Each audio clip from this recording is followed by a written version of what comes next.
ನನ್ನ ಹೆಸರು ಶ್ರೀನಿವಾಸ್ ಅಂತೇಳಿ. ನಮ್ಮ ವಾಸ ಸೂಲ್ಕುಂಟೆ ಗ್ರಾಮ. ನಮ್ಮ ಧರ್ಮಪತ್ನಿಯಾದ ಯಲ್ಲಮ್ಮವರು ಈಗ ಹಾಲಿ ಕುಡ್ತಿ ಗ್ರಾಮ ಪಂಚಾಯತಿ ಸದಸ್ಯರು.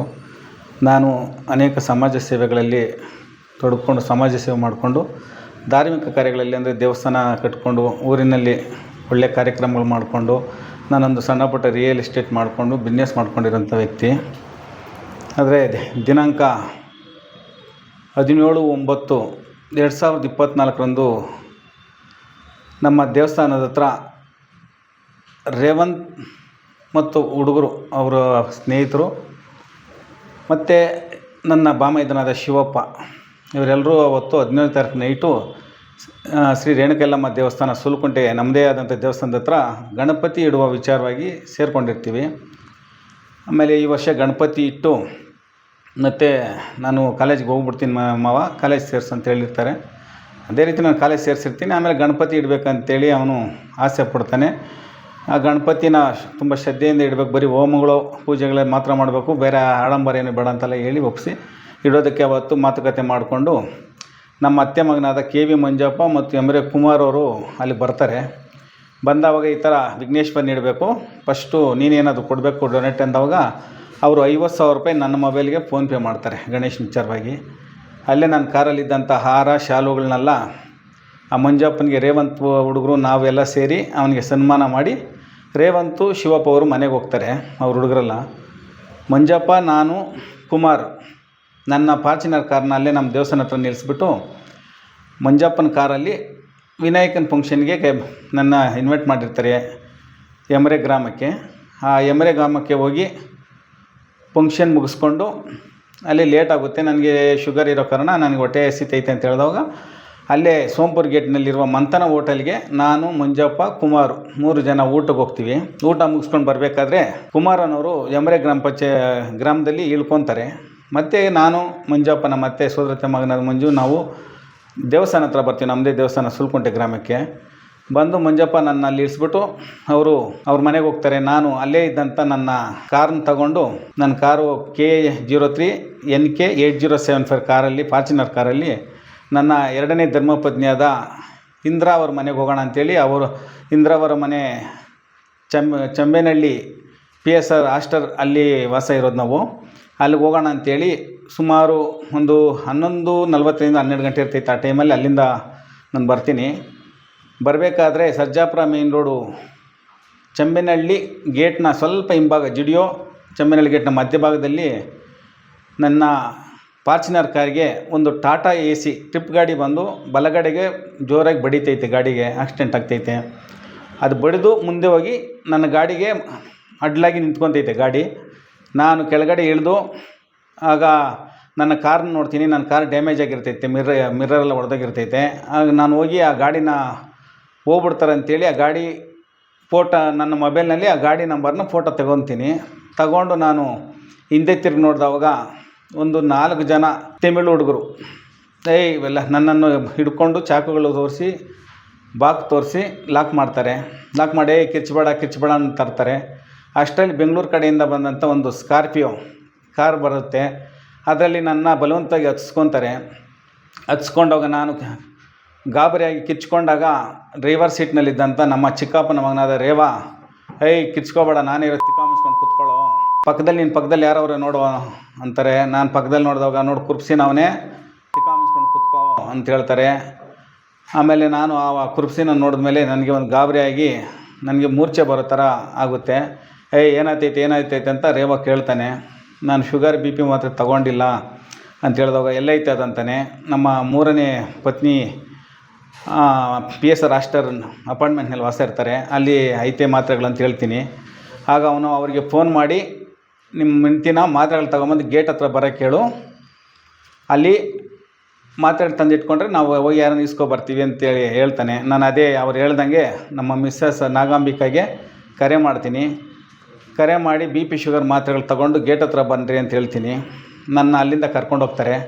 ಅಷ್ಟರಲ್ಲಿ ಸರ್ಜಾಪುರ ಮೇನ್ ರೋಡಲ್ಲಿರೋ PSR ಫ್ಲೋರ್ ಹತ್ರ ನಮ್ಮ ಧರ್ಮಪತ್ನಿ ನಾಗಾಂಬಿಕಾ ಮತ್ತು ಅವ್ರ ತಂಗಿ ಚಂದುಶ್ರೀ ಬಂದು ನಿಂತ್ಕೊಂಡಿರ್ತಾರೆ. ಆದರೆ ನನ್ನ ಕೆಳಗಡೆಗೆ ಇಳಿಸಲ್ಲ.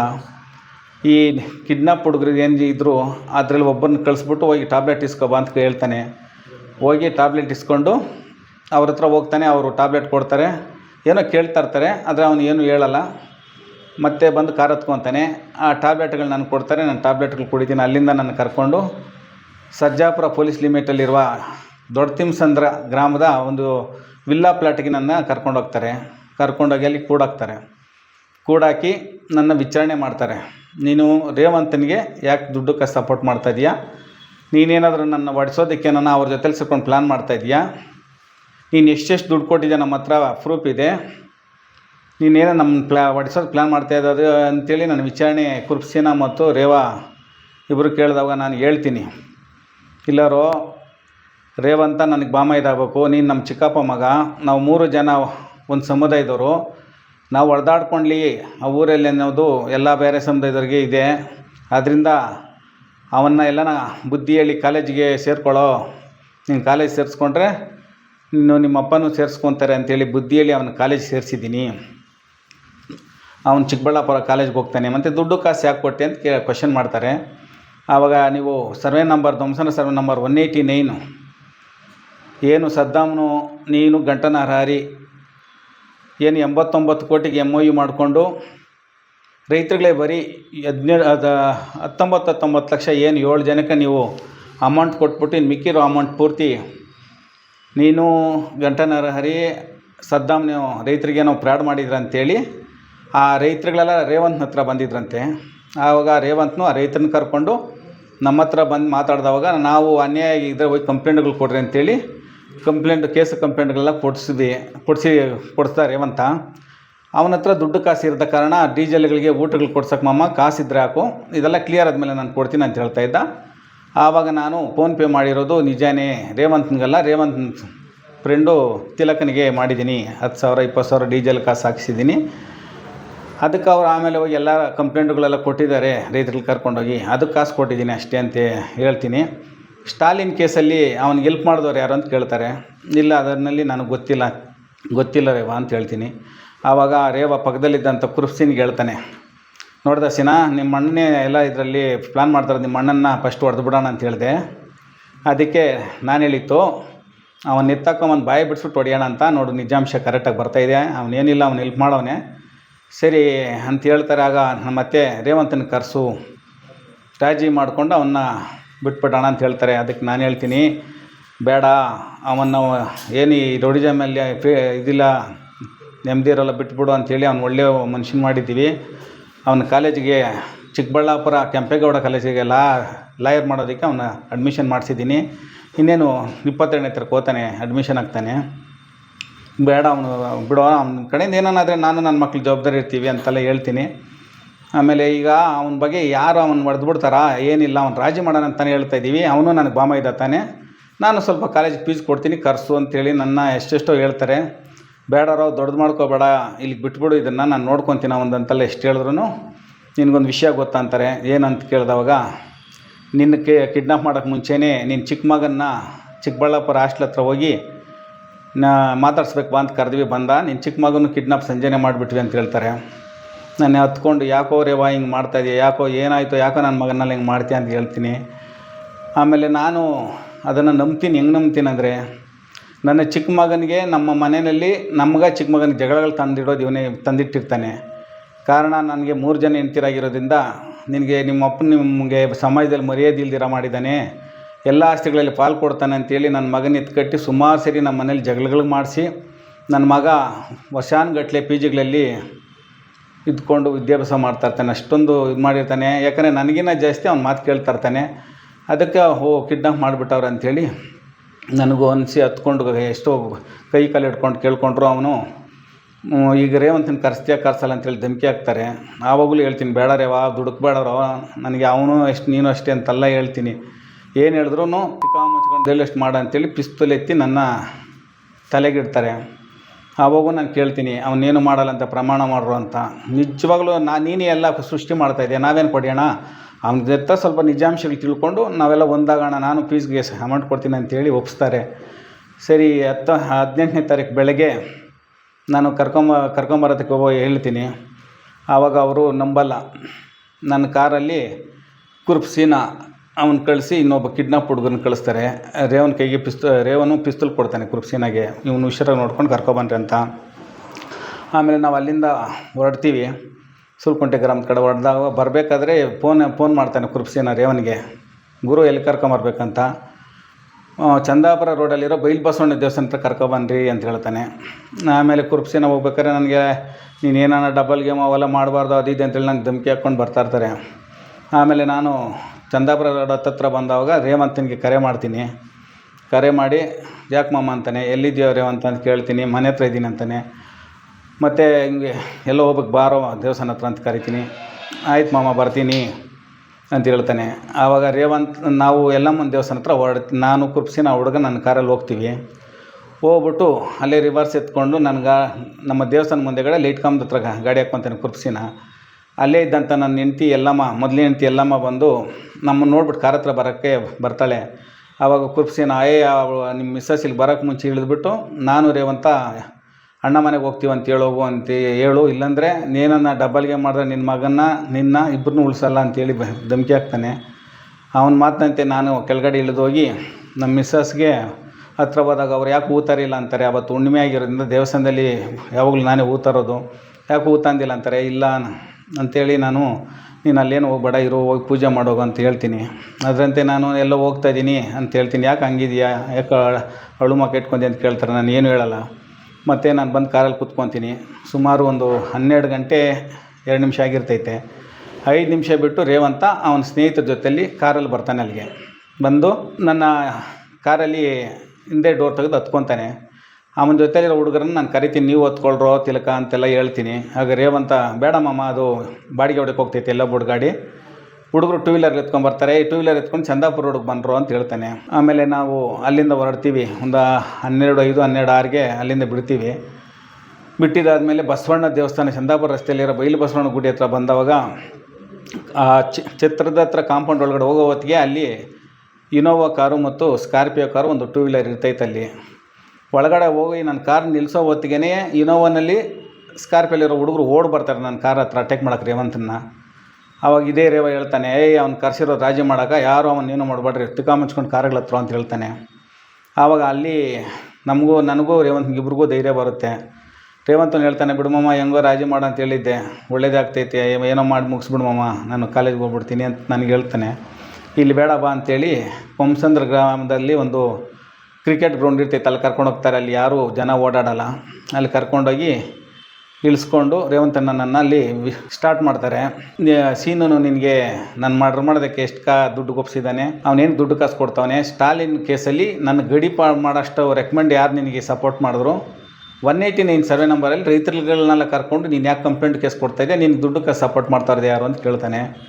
ಅವಾಗ ರೇವಂತ್ ಹೇಳ್ತಾನೆ, ಮಾವನು ಆ ಥರ ಸೀನ್ ಮಾವನು ಹೇಳಿಲ್ಲ, ನನಗೆ ಬುದ್ಧಿ ಹೇಳಿ ನಿಮ್ಮಪ್ಪ ಒಳ್ಳೆ ಆಫೀಸರ್ ಆಗಬೇಕು ನೀನು ಅಂತ ಆಸೆ ಪಡ್ತಾನೆ. ಇವೆಲ್ಲ ಬಿಟ್ಬಿಟ್ಟು ನೀನು ಒಳ್ಳೆ ಆಫೀಸರ್ ಆಗೋ, ಹೆಂಗೆ ಲಾಯರ್ ಹೋಗ್ಬೇಕು, ಜಡ್ಜ್ ಆಗ್ಬೇಕಂತ ಇದೆಯಾ, ಜಡ್ಜ್ ಆಗು ಅಂತೇಳಿ ಬುದ್ಧಿ ಹೇಳಿ ನನ್ನ ಕಾಲೇಜ್ ಸೇರಿಸವನೇ.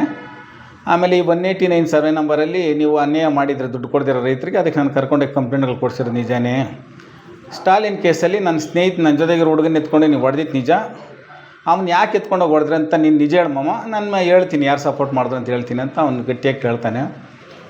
ಆವಾಗ ವಾದ ವಿವಾದಗಳು ಆಗ್ತಾನೆ ಇರ್ತೈತೆ. ನೀನು ಪ್ರೂವ್ ಮಾಡೋದಕ್ಕೆ ಇನ್ನಿಬ್ಬರನ್ನ ಕರೆಸ್ತಾ ಇದ್ದೀನಿ ಇಲ್ಲಿಗೆ, ಅವ್ರು ಪ್ರೂವ್ ಮಾಡ್ತಾರೆ ನೀನೇನೇನು ಮಾಡಿದ್ದೆ ಅದು ಇದು ಅಂತೇಳಿ ರೇವಂತನ್ನು ಮಾತಾಡ್ತಾ ಇರೋ ಹೊತ್ತಿಗೆ ನನಗೆ ನಾರಾಯಣ ಸ್ವಾಮಿ ಅಣ್ಣವರು ಫೋನ್ ಮಾಡ್ತಾರೆ, ಎಲ್ಲಿದ್ದೀಯೋ ಸೀನಾ ಅಂತ. ಆಮೇಲೆ ನಾನು ಈ ಥರ ಎಲ್ಲೋ ಬೇರೆ ಕಡೆ ಇದ್ದೀನಿ ಅಣ್ಣ ಅಂತ ಹೇಳ್ತೀನಿ. ಆ ಹೊರತು ಸ್ಟೇಷನ್ ಹತ್ರ ಹೋಗಿ ಒಂದು ಕಂಪ್ಲೇಂಟ್ ಕೊಡ್ರು ಅಂತ ಹೇಳಿದ್ನಿ, ಅಲ್ಲಿ SC/ST ಸಂಘಟನೆಯವರೆಲ್ಲ ಬಂದವರಲ್ಲ, ಅಂಬೇಡ್ಕರ್ ಸಮಾಜದವರು, ಅಲ್ಲಿ ಹೋಗ್ಬೇಕು ತಾನೋರ ನೀನು ಅಂತ ಹೇಳ್ತಾರೆ. ಆಯ್ತು ಅಣ್ಣ ಹೋಗ್ತೀನಿ ಅಂತೇಳಿ ಫೋನ್ ಕಟ್ ಮಾಡಿ ರೇವನ್ಗೆ ಹೇಳ್ತೀನಿ, ಅಣ್ಣ ಫೋನ್ ಮಾಡಿದ್ರು ಈ ಥರ ಹೊರತು ಸ್ಟೇಷನ್ ಹತ್ರ ಹೋಗ್ಬೇಕು ರೇವ ಅಂತ, ನೀನು ಒಬ್ಬ ಹೋಗು, ರೇವಂತ್ ಇಲ್ಲೇ ಇರಲಿ ಅಂತ ಹೇಳ್ತಾನೆ. ಆಗ ರೇವಂತ, ಇಲ್ಲಮ್ಮವ್ವ ನೀನಿದ್ದರೆ ನಾನು ಇರ್ತೀನಿ, ಇಲ್ಲಾಂದರೆ ನಾನು ಇಲ್ಲಿರಲ್ಲ ಅಂತ ಅವ್ನು ಹೇಳ್ತಾನೆ. ಆವಾಗ ನಾನು ಬಿಡು ರೇವ ನಾನು ಕರ್ಕೊಂಬರ್ತೀನಿ ಅಂತಾನೆ. ನಿನ್ಗೆ ಅಷ್ಟು ಡೌಟ್ ಇದ್ದರೆ ನಿನ್ನ ಕಾರ್ನ ಆನ್ ಮಾಡಿ ಒಳಗಡೆ ಕುಳಿಸಿ AC ಆನ್ ಮಾಡಿಬಿಟ್ಟು ಲಾಕ್ ಮಾಡ್ಕೊಂಡು ಹೋಗು ಅಂತ ಹೇಳ್ತಾರೆ. ಆಮೇಲೆ ಅದಕ್ಕೆ ಅವನು ಒಪ್ಪಲ್ಲ. ಸರಿ ಕರೆದ ತಕ್ಷಣ ಬಂದವಂತಾನೆ ಬಿಡ್ರೇವಾ ಬರ್ತಾನೆ ಅಂಥೇಳಿ ನಾನು ಕೇಳ್ಕೊಂಡವಾಗ ಕುರುಪ್ಸಿನ ತೆಮ್ಲುಡುಗನ್ನ ನಾನು ಕಾರಲ್ಲಿ ಕುಳಿಸಿ ಪಿಸ್ತೂಲ್ ಕೊಟ್ಟು ರೇವಂತನ ಹಿಂದೆಗಡೆ ಕುಳಿಸ್ಕೊಂಡು ನಾನು ಡ್ರೈವಿಂಗ್ ಸೀಟಲ್ಲಿ ಡ್ರೈವ್ ಮಾಡಿಕೊಂಡು ವರ್ತೂರು ಟೇಷನ್ ಹತ್ರ ಹೋಗ್ತೀವಿ. ಟೇಷನ್ ಹಿಂದೆಗಡೆ ಮಾಲ್ಚೌಡನಲ್ಲಿ ವೇಣು ಅವರೆಲ್ಲ ಸಂಘಟನೆ ಅವ್ರ ಕಾರ್ಗಳಲ್ಲಿ ನಿಂತಿರ್ತಾರೆ, ಕೂತ್ಕೊಂಡಿರ್ತಾರೆ. ನಾನು ಅಲ್ಲಿ ಹೋಗಿ ಅವ್ರ ಕಾರ್ ಮುಂದೆಗಡೆ ನನ್ನ ಕಾರ್ ನಿಲ್ಲಿಸ್ತೀನಿ. ಅವು ಕುರ್ಸ್ತೀನಿ, ಹೇಳ್ತಾನೆ ಅಲ್ಲಿ ಹೋಗಿ ಏನೋ ಡಬ್ಬಲ್ ಗೇಮ್ ಮಾಡೋದಾಗಲಿ ಅದು ಮಾಡಿದ್ರೆ ಇವನ್ನ ನಿನ್ನ ಮಗನಲ್ಲಿ ಇದು ಮಾಡಿಬಿಡ್ತೀವಿ, ಡಮಾನ್ಸ್ಬಿಡ್ತೀವಿ ಅಂತ ಹೇಳ್ತಾನೆ. ಆಗ ರೇವಂತ್ ನನಗೆ ಧೈರ್ಯ ಹೇಳ್ತಾನೆ, ಮಾವ ಅದೇನೋ ಇವ್ರು ಪ್ರೂವ್ ಮಾಡ್ತಾರೋ ಕರೆದ್ಬಿಟ್ಟು ಮಾಡಲಿ, ನೀನು ಹೋಗ್ಬಿಟ್ಟು ಡ್ಯಾಡಿಗೆ ಫೋನ್ ಮಾಡಿಕೊಟ್ಬಿಟ್ಟು ಮಾತಾಡಿಸ್ಬಿಟ್ಟು ಬಾ ಹೋಗು ಅಂತ ಹೇಳ್ತಾನೆ. ಆವಾಗ ನಾನು ಅದರಂತೆ ಹೋಗಿ ವೇಣು ಕಾರಲ್ಲಿ ಕುತ್ಕೊಂಡು ಇನ್ನೋವಾ ಕಾರಲ್ಲಿ ನಾನು ಸಾಮಣ್ಣವ್ರು ಫೋನ್ ಮಾಡಿ ಕೊಡ್ತೀನಿ. ಅವರು ಕಂಪ್ಲೇಂಟ್ ವಿಚಾರವಾಗಿ ಏನೋ ಮಾತಾಡಿ ಮುಗಿಸಿದ್ಮೇಲೆ ನನಗೆ ಯಾಕೋ ತಲೆನೋವ್ತೈತಣ್ಣ, ನಾನು ಮನೆಗೆ ಹೋಗ್ತೀನಿ ಅಂತ ಹೇಳ್ಬಿಟ್ಟು ನಾನು ಮತ್ತೆ ಬಂದು ನನ್ನ ಕಾರ್ ಸ್ಟಾರ್ಟ್ ಮಾಡ್ಕೊಂಡು ಮತ್ತೆ ಕ್ರಿಕೆಟ್ ಗ್ರೌಂಡ್ ಕಡೆ ಹೋಗೋದಕ್ಕೆ ಬರ್ತೀವಿ. ಅಲ್ಲೇ ಮುಂದೆಗಡೆ Varthur left shell petrol bunk ಇರುತ್ತೆ, ಅಲ್ಲಿ ನಾನು ಬಾತ್ರೂಮ್ಗೆ ಹೋಗ್ಬೇಕಂತೇಳಿ ಕೇಳ್ಕೊತೀನಿ. ಸರಿ ಹೋಗ್ಬಿಟ್ಟು ಬಾ ಹೋಗು ಅಂತ ಹೇಳ್ತಾರೆ. ಆ ಪೆಟ್ರೋಲ್ ಬಂಕಲ್ಲಿ ನಿಲ್ಲಿಸ್ಬಿಟ್ಟು ನಾನು ಬಾತ್ರೂಮ್ಗೆ ಹೋಗಿ ಬರ್ತೀನಿ. ಅಷ್ಟರಲ್ಲಿ ರೇವಂತ್ ಅವರೆಲ್ಲ ಇಳಿದಿರ್ತಾರೆ. ಆಮೇಲೆ ನಾನು ಬಂದ ತಕ್ಷಣ ಸನ್ನೆ ಮಾಡ್ತೀನಿ ಇಕ್ರು ಅಂತ, ಆಮೇಲೆ ಹತ್ಕೊತಾರೆ. ಅಲ್ಲಿಂದ ಕ್ರಿಕೆಟ್ ಗ್ರೌಂಡಿಗೆ ಬರ್ತೀವಿ. ಬಂದಮೇಲೆ ಅಲ್ಲಿ ಕತ್ಲಾಗಿರ್ತೈತೆ. ಮತ್ತು ರೇವಾ ಇಳಿಸ್ಬಿಟ್ಟು ಎನ್ಕ್ವೈರಿ ಸ್ಟಾರ್ಟ್ ಮಾಡ್ತಾನೆ. ಇವನು ರೇವಂತ ಎಲ್ಲಿ ಮಾಮ ಅವ್ರು ಯಾರೋ ಇಬ್ಬರನ್ನ ಕರೆಸ್ತೀನಿ, ಪ್ರೂವ್ ಮಾಡಿಸ್ಬಿಡ್ತೀನಿ ಅದೇ ಇದು ಅಂತ ಹೇಳಿದ್ರೆ ಎಲ್ಲಿ ಬಂದಿದ್ದಾರೆ ಅಂತ ಇವ್ನು ಕೇಳ್ತಾನೆ. ಇವನು ಜಾಸ್ತಿ ಆಯಿತು, ಇವ್ನು ಹಿಂಗೆಲ್ಲ ಮಾತಾಡಿದ್ರೆ ಬಾಯಿ ಬಿಡಲ್ಲ, ನೀನು ಸೈಡಲ್ಲಿ ನಿಂತ್ಕೊ ಹುಡುಗರು ವರ್ಕ್ ಮಾಡ್ತಾರೆ, ಬಾಯಿ ಬಿಡ್ತಾನೆ ಅಂತ ಹೇಳ್ತಾರೆ. ಆವಾಗ ಅದರಂತೆ ನಮ್ಮ ಸುಲ್ಕುಂಟೆ ಹುಡುಗರು ನವೀನ, ಪುನೀತ, ಪ್ರವೀಣ, ಆಟೋ ಶಿವ ಮತ್ತು ಕಿಡ್ನಾಪ್ ಹುಡುಗರು ಎಲ್ಲರೂ ಸೇರಿ ಅವನ್ನ ಎಳೆದು ಸ್ಕಾರ್ಪಿಯೋಗೆ ಎಳ್ಕೊಂಡು ಹೋಗ್ತಾರೆ. ನಾನು ಅಲ್ಲಿ ತಡೆದು ಗಲಾಟೆ ಮಾಡ್ತೀನಿ. ಏನು ಮಾಡ್ತಾಯಿದ್ದೀರಿ ನೀವು, ಏನು ಇವಾಗ ಒಂದು ವಿಷಯ ಯಾಕೆ ಬಿಡ್ರಿ, ಫಸ್ಟ್ ಇದೆಲ್ಲ ಚೆನ್ನಾಗಿರಲ್ಲ ಅಂತ ನಾನು ಗಲಾಟೆ ಮಾಡ್ತೀನಿ. ಆ ಹುಡುಗರಲ್ಲಿ ಒಬ್ಬ ಬಂದು ನನ್ನ ಕೈಗಳನ್ನಿಡ್ದು ನನ್ನ ಕಾರ್ ಬೇಗ ಎತ್ಕೊಂಡೋಗಿ ರೇವನ್ ಕೈ ಕೊಡ್ತಾನೆ. ಆವಾಗ ರೇವನ್ ನನ್ನ ಕಾರ್ ಡ್ರೈವರ್ ಸೀಟಲ್ಲಿ ಕೂತ್ಕೊತಾನೆ. ಅವ್ನು ಕರ್ಕೊಬಂದು ಈ ಕಡೆ ಕುಳಿಸ್ರಂತ ನನ್ನ ಕಾರ್ ಡ್ರೈವಿಂಗ್ ಸೀಟ್ ಪಕ್ಕದಲ್ಲಿ ನನ್ನ ಕುಳಿಸ್ತಾರೆ. ರೇವಂತನಾಗ ಎಳ್ಕೊಂಬಂದು ನನ್ನ ಕಾರ್ ಹಿಂದೆಗಡೆ ಸೆಂಟ್ರ್ ಸೀಟಲ್ಲಿ ಕೂತ್ಕೊಂಡು ಬಲಗಡೆಗೆ ಕುರ್ಪ್ಸಿನ ಕೂತ್ಕೊತಾನೆ, ಬಿಸಿಲು ಇಟ್ಕೊಂಡು. ಹಿಂದೆ ಪಕ್ಕದಲ್ಲಿ ಒಂದು ಕಿಡ್ನಾಪ್ ಹುಡುಗ ಕೂತ್ಕೊಂಡು ನನ್ನ ಕಾರ್ ಮುಂದೆ ಪಾಸಾಗುತ್ತೆ. ಅದರಿಂದಗಡೆ ನವೀನ, ನಮ್ಮೂರು ಗ್ರಾಮದ ಹುಡುಗರು ನವೀನ, ಪುನೀತ, ಆಟೋ ಶಿವ, ಪ್ರವೀಣ ಇನ್ನೋವಾ ಕಾರಲ್ಲಿ ಬರ್ತಾರೆ. ಇನ್ನು ಕಿಡ್ನಾಪ್ ಹುಡುಗರು ಸ್ಕಾರ್ಪಿಯೋಲ್ಲಿ ಬರ್ತಾರೆ. ಒಂದು 2 ವೀಲರು ಎಲ್ಲ ಸರ್ಜಾಪುರ ಕಡೆ ಹೋಗ್ತವೆ. ಸೋಂಪುರ ಗೆಟ್ಟು ಬಂದು ಅಲ್ಲಿಂದ ಚಿಕ್ಕತಿರ್ತಿ ಮಾರ್ಗವಾಗಿ ಮಾಲೂರು ಹೈವೇಗೆ ಬರ್ತಾರೆ. ಬರಬೇಕಾದ್ರೆ ಇವನಿಗೆ ಹಿಂಸೆ ಕೊಟ್ಕೊಂಡೇ ಬರ್ತಾಯಿರ್ತಾರೆ. ನಿಜ ಹೇಳು, ಸ್ಟಾಲಿನ್ ಕೇಸಲ್ಲಿ ಕಂಪ್ಲೇಂಟ್ ಕೊಟ್ಟು ನನ್ನ ಗಡೀಪರ್ ಮಾಡ್ಸೋಕೆ ಯಾರು ನಿಂಗೆ ಸಪೋರ್ಟ್ ಮಾಡಿದ್ರು, 189 ಸರ್ವೆ ನಂಬರಲ್ಲಿ ಯಾರು ನಿಂಗೆ ಸಪೋರ್ಟ್ ಮಾಡ್ತಾವ್ರೆ, ರೈತರ ಮೇಲೆ ಬಿಲ್ಡರ್ ಮೇಲೆ ಕಂಪ್ಲೇಂಟ್ ಕೊಡೋಕೆ ಅಂತೇಳಿ ಪದೇ ಮ್ಯಾಟ್ರ್ ಕೇಳ್ತಾನೆ ಇರ್ತಾನೆ. ನನಗೆ ಶುಗರ್ ಲೋ ಹೋಗ್ಬಿಟ್ಟು ನನಗೆ ಸುಸ್ತಾಗ್ಬಿಡ್ತೈತೆ, ದೇವಾ ನಾನು ಸತ್ತೋಗ್ಬಿಡ್ತೀನಿ, ಏನಾದ್ರು ಊಟ ಕೊಡಿಸ್ರೋ ಅಂತ ಕೇಳ್ಕೊತೀನಿ. ಸರಿ ಇಲ್ಲೆಲ್ಲ ಹೋಟ್ಲಿದ್ರೆ ನೋಡ್ತೀವಿರೋ ಅಂತಾರೆ. ಅವತ್ತು ಹುಣ್ಣಿಮೆ ಆಗಿರೋದ್ರಿಂದ ಎಲ್ಲ ಮಾಂಸಾಹಾರಿ ಹೋಟ್ಲುಗಳೇ ಕಾಣಿಸ್ತಾ ಇರ್ತೈತೆ, ನಾನು ತಿನ್ನಲ್ಲ ಅಂತ ಹೇಳ್ತೀನಿ. ಅಲ್ಲಿಂದ ತಮಿಳ್ನಾಡಿನ ಬಾಗ್ಲೂರು ಬಸ್ ಸ್ಟ್ಯಾಂಡ್ ಕರ್ಕೊಂಡೋಗ್ತಾರೆ. ಕರ್ಕೊಂಡೋಗಿ ಸ್ವಲ್ಪ ಮುಂದೆ ಹೋಗಿ ಟರ್ನ್ ಮಾಡಿ ಬಾಗ್ಲೂರು ಬಸ್ ಸ್ಟ್ಯಾಂಡಲ್ಲಿ 3 ಕಾರು ಒಂದು ಗಾಡಿ ನಿಲ್ಲಿಸಿ, ಈ ಇನೋವಾಕ್ಕೆ ನನ್ನ ಫಾರ್ಚುನರ್ ಕಾರ್ನ ವಿಂಡೋ ಇಳಿಸಿ ಹಿಂದೆಗಡೆ ಕಿಡ್ನಾಪ್ ಹುಡುಗರನ್ನ ಕರಿತಾನೆ. ಕರೆದ್ಬಿಟ್ಟು ಇವ್ನಿಗೇನೋ ಊಟ ತಂದು ಕೊಡ್ರಿ ತಿನ್ನೋದಕ್ಕೆ ಅಂತ ಹೇಳಿದವಾಗ ಅಲ್ಲೇ ಇದ್ದಂಥ ಹೋಟ್ಲಲ್ಲಿ ಹೋಗಿ ಆ ಹುಡುಗರು ಒಂದು 6 ಇಡ್ಲಿ ತಂದು ಕೊಡ್ತಾರೆ. ನಾನು ಒಂದು 3 ಇಡ್ಲಿ ತಿಂದು 3 ಇಡ್ಲಿ ಅಲ್ಲೇ ಬಿಸಾಕ್ತೀನಿ. ಆವಾಗ ರೇವಾ ನಿನ್ನ ಫೋನು ಆನಲ್ಲಿ ಐತನೋ ಅಂತ ರೇವಂತನ ಕೇಳ್ತಾರೆ. ಹ್ಞೂ ಐತೆ ಮಾಮ ಅಂತಾನೆ. ಆ ಮೊಬೈಲ್ ಕಿತ್ತು ಗೇರ್ ಬಾಕ್ಸ್ ಹತ್ರ ಇಟ್ಕೊತಾನೆ ರೇವಾ. ಮತ್ತು ನಿನ್ನ ಮೊಬೈಲ್ ಆನಾಗಿಲ್ಲ ಆಯ್ತಾ ಅಂತಾನೆ. ಹ್ಞೂ ಅಂತ ಹೇಳ್ತೀನಿ. ಅಲ್ಲಿಂದ ನಿಧಾನಕ್ಕೆ ಗಾಡಿಗಳ 10ರಲ್ಲಿ 20ರಲ್ಲೇ ಹೋಗುತ್ತೆ. ಅಲ್ಲೇ ಬಾಗ್ಲೂರು ಪೊಲೀಸ್ ಸ್ಟೇಷನ್ ಬೇರ್ಕಿಗೆ ಹೋಗೋ ರಸ್ತೆಯಲ್ಲಿ ರೈಟಿಗೆ ಗಾಡಿಗಳು ಎತ್ಕೊತವೆ. ಆ ಸ್ಟೇಷನ್ ಮುಂದೆಗಡೆ 10ರಲ್ಲಿ 20ರಲ್ಲೇ ಹೋಗ್ತವೆ ಗಾಡಿಗಳು.